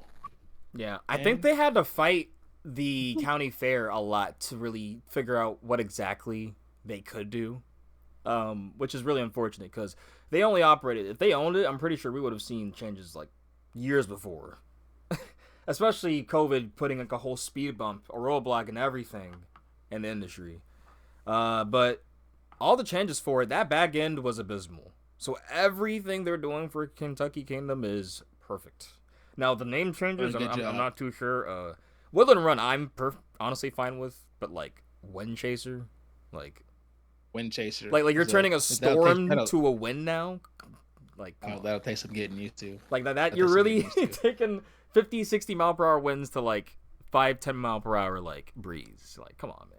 Really got to take an some RMC. getting used to. But nothing to good. But like, nah, man. I don't shit on Kings. I think Kings Island's a good park. I just don't think it's the best park in the world, or like the best like seated fair. I just can't get to that level. Yeah, you can't get me. You can't get me to that level when you don't have a standout attraction. I'm wearing a what's your standout attraction? But it's not the best. It's probably not even in my top 5 in the U.S. I've only been in the U.S., but none of my top 5 parks. Where's your standout? Every great park has a standout guy. You go to Hershey, man. You can get on Kiddish Revenge, Sky Rush, whatever you want to choose in there. Now, Tampa, Gwazi. You know what I'm saying? Like every park now, like major park is like a good park has a guy. Like has one of those, man. No matter if I don't get on anything today, as long as I ride that today, my day's great. What's that ride for you? I'm saying Dorney? like my day's great. Which one? What's that ride for you at Dorney? I don't think he's a big Doherty fan. I'm not gonna hold you. I've never got Doherty vibes. I like Possessed. I like Possessed and I like Talon at Dorney. Those are probably my 2 favorite rides in the park. Okay. Have you rode Steel Force? I do. I like Intimate and Impulse. Yes. Did you ride Steel Force in 24? Yes. Okay. Multiple times actually. Yeah, Steel Force was kind of hidden. Fun ride. I think it's third. I think it's third for me. But like, I like Talon's layout. I think you could make an argument that awesome, Dorney has a good top 3. How quiet is. No, they do. I mean, especially if you throw in Demon Drop, which I mean, for me, it's not a coaster. But Demon Drop's great. Demon Drop. I love Demon Drop, man. That's such a cool ride. Demon Drop's great. Yeah, if you throw Demon Drop in there, it's like an awesome type thing, man. What's a drop tower? And I love drop towers, man. But that's it's an example. Like it doesn't have to be the tallest in the thing to get you. Nope. And like it's just that weird sensation of like I don't know when we're gonna drop, and this is so weird. like pushed the out instant straight like forward. pop, That's shit's pushed so out cool. straight forward. The instant pop on there is like it's like great airtime. Before it like levels out, it's like, man, I've got some I top love notch like memories on that ride, man. I'll get on always love that Falcon's ride. flight. Falcon's Fury is like it feels like a controlled drop coming down. You know, Yeah. it's just like It's different. It's completely it different. looks good from up here. Looks more terrifying than what it actually really is. But Demon Drop's got a way better drop on it than like Falcon's Fury. Way better drop. Yeah, on Falcon's it. Experience on Fury it. it feels like a dive coaster, but it's funny because Sheikah's drop feels better than Falcon's Fury. Yeah. Well, you're also on Sheikah's drop. You're in like good classic B&M restraints, so you're just fucking floating around in there, you know. Versus like you're supposed to be on. Yeah, versus like struggling to breathe on Falcon's Fury. So it's like, yeah, that's why I can't see. That's why I don't ride Banshee at King's Island, man. I can't stand that restraint. Yeah, I can't deal with it, man. Just can't. It's just tight. that's how I'm at Valraven. I'm skipping Valraven every time I'm there. Valraven, same reason I can't do it, man. Yeah, I just don't can't need do Valraven. it. I'm gonna hate him on. Itself is just. So I will say, after riding Iron Menace, those felt not as restrictive. Even Dr. D's, they don't feel as restrictive as like Banshee or Valraven. So I'm having hope. Yeah, because they're flexible. They're flexible. Like it should be. It should be like Vekoma, like Jolly Rancher Remix. Vekoma, yeah. How it's literally like a nerf bullet, kind of like a hard nerf bullet material. Even in Vertigo's got that, right? I think so. I think they might have switched them. Yeah, they have the nice ones. I think I remember. Flexible. So like I think Raptors gonna have flexible type like being just like flexible. It's like, oh, I can do that. I feel like I'm not being. It's claustrophobic. Banshee, man, I can't breathe on Banshee. I can't breathe on Banshee. Bad. Yeah, that's the one thing. Like, I love the layout. Literally cannot breathe when I get off Banshee. If you don't have it, man, I'm just like loose from like the beginning. I'm gonna suffocate if I don't get off this train. I'm gonna suffocate if I don't get off this train. Yeah. So I was like, please release us. To say one thing that I do like more about Kings Island over Kings Dominion, and it's really just the guest service and how the culture most of the rides, and I do love a lot of the culture at some of the rides at Kings Dominion, but it's inconsistent depending on who's working that day and all that stuff. Every time I go to Kings Island throughout all the years, it's like they must be somewhere like in the KI Bible. Like it has to be, like make sure that you make them have a good day, because it truly doesn't feel like Cedar Fair guest experience. It feels like it's its own guest experience, Kings Island guest experience. Because you go 3 hours up north and then you're at Cedar Point, and it feels like they don't even care that you bought your ticket there. So which is crazy. I'll agree with you about two. There's two things about Kings Island that I like better than Kings Dominion. One's just like that, right? The guest services kind of feels like Chick-fil-A, right? It's just like consistency, like no matter where you go, you're kind of good. The other thing I like about Kings Island is the park layout. Better park layout than like Kings Dominion. Kings Dominion's a bigger park, but like the layout for Kings Island is just it's just left and right.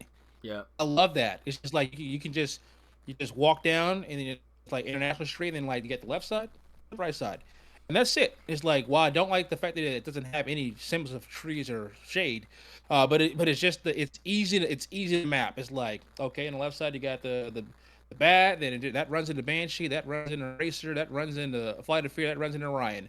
Come to the right side, you got all the family, the Kings Park, and it's just Diamondback to Mystic to Beast to Backlot. That's the park. Like that's like nothing like too far back, and it's just kind of put together very well where it flows better. Where Kings KD is like super spread out. Yep. Like if you want to get like you can go from any ride in Kings Island.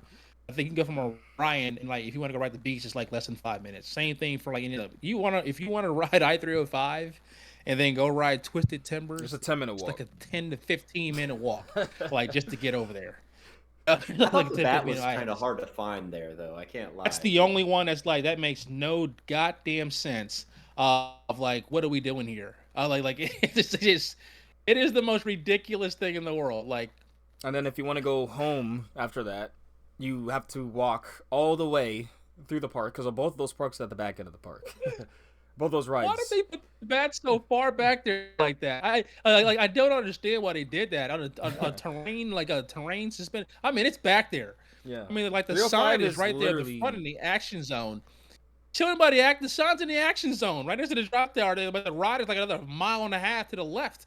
Like all the way back to you climb around stuff, go look at the old station for Son of Beast, and then walk another like mile just to get to the stairs. So the station, I have no idea why they did that. Like why the station should be where the end of the ride is. That's where the station should be. Like when that turns into the brake run, that's where the station should be. But it's way, way over there, in the back there. Other than that, perfect park layout. Like that park layout is great. Like how you can just kind of just go in and kind of go out, and left side, right side, instead of like, okay, you're in KD and National Street, you got some decisions to make here. It's like, I can go right, I can go over there towards Old Virginia, I can go straight, and I can kind of go into Candy Apple Grove. I can go down this little pathway and like go down towards the other side of Candy Apple Grove. I can go this other pathway and go to the first side of Planet Snoopy. I can go to the other one and go to the other side. I'm just like, Jesus, man. You don't have as many options when you walk in. When you walk in, it's either 305 or Twisted Timbers or Grizzly.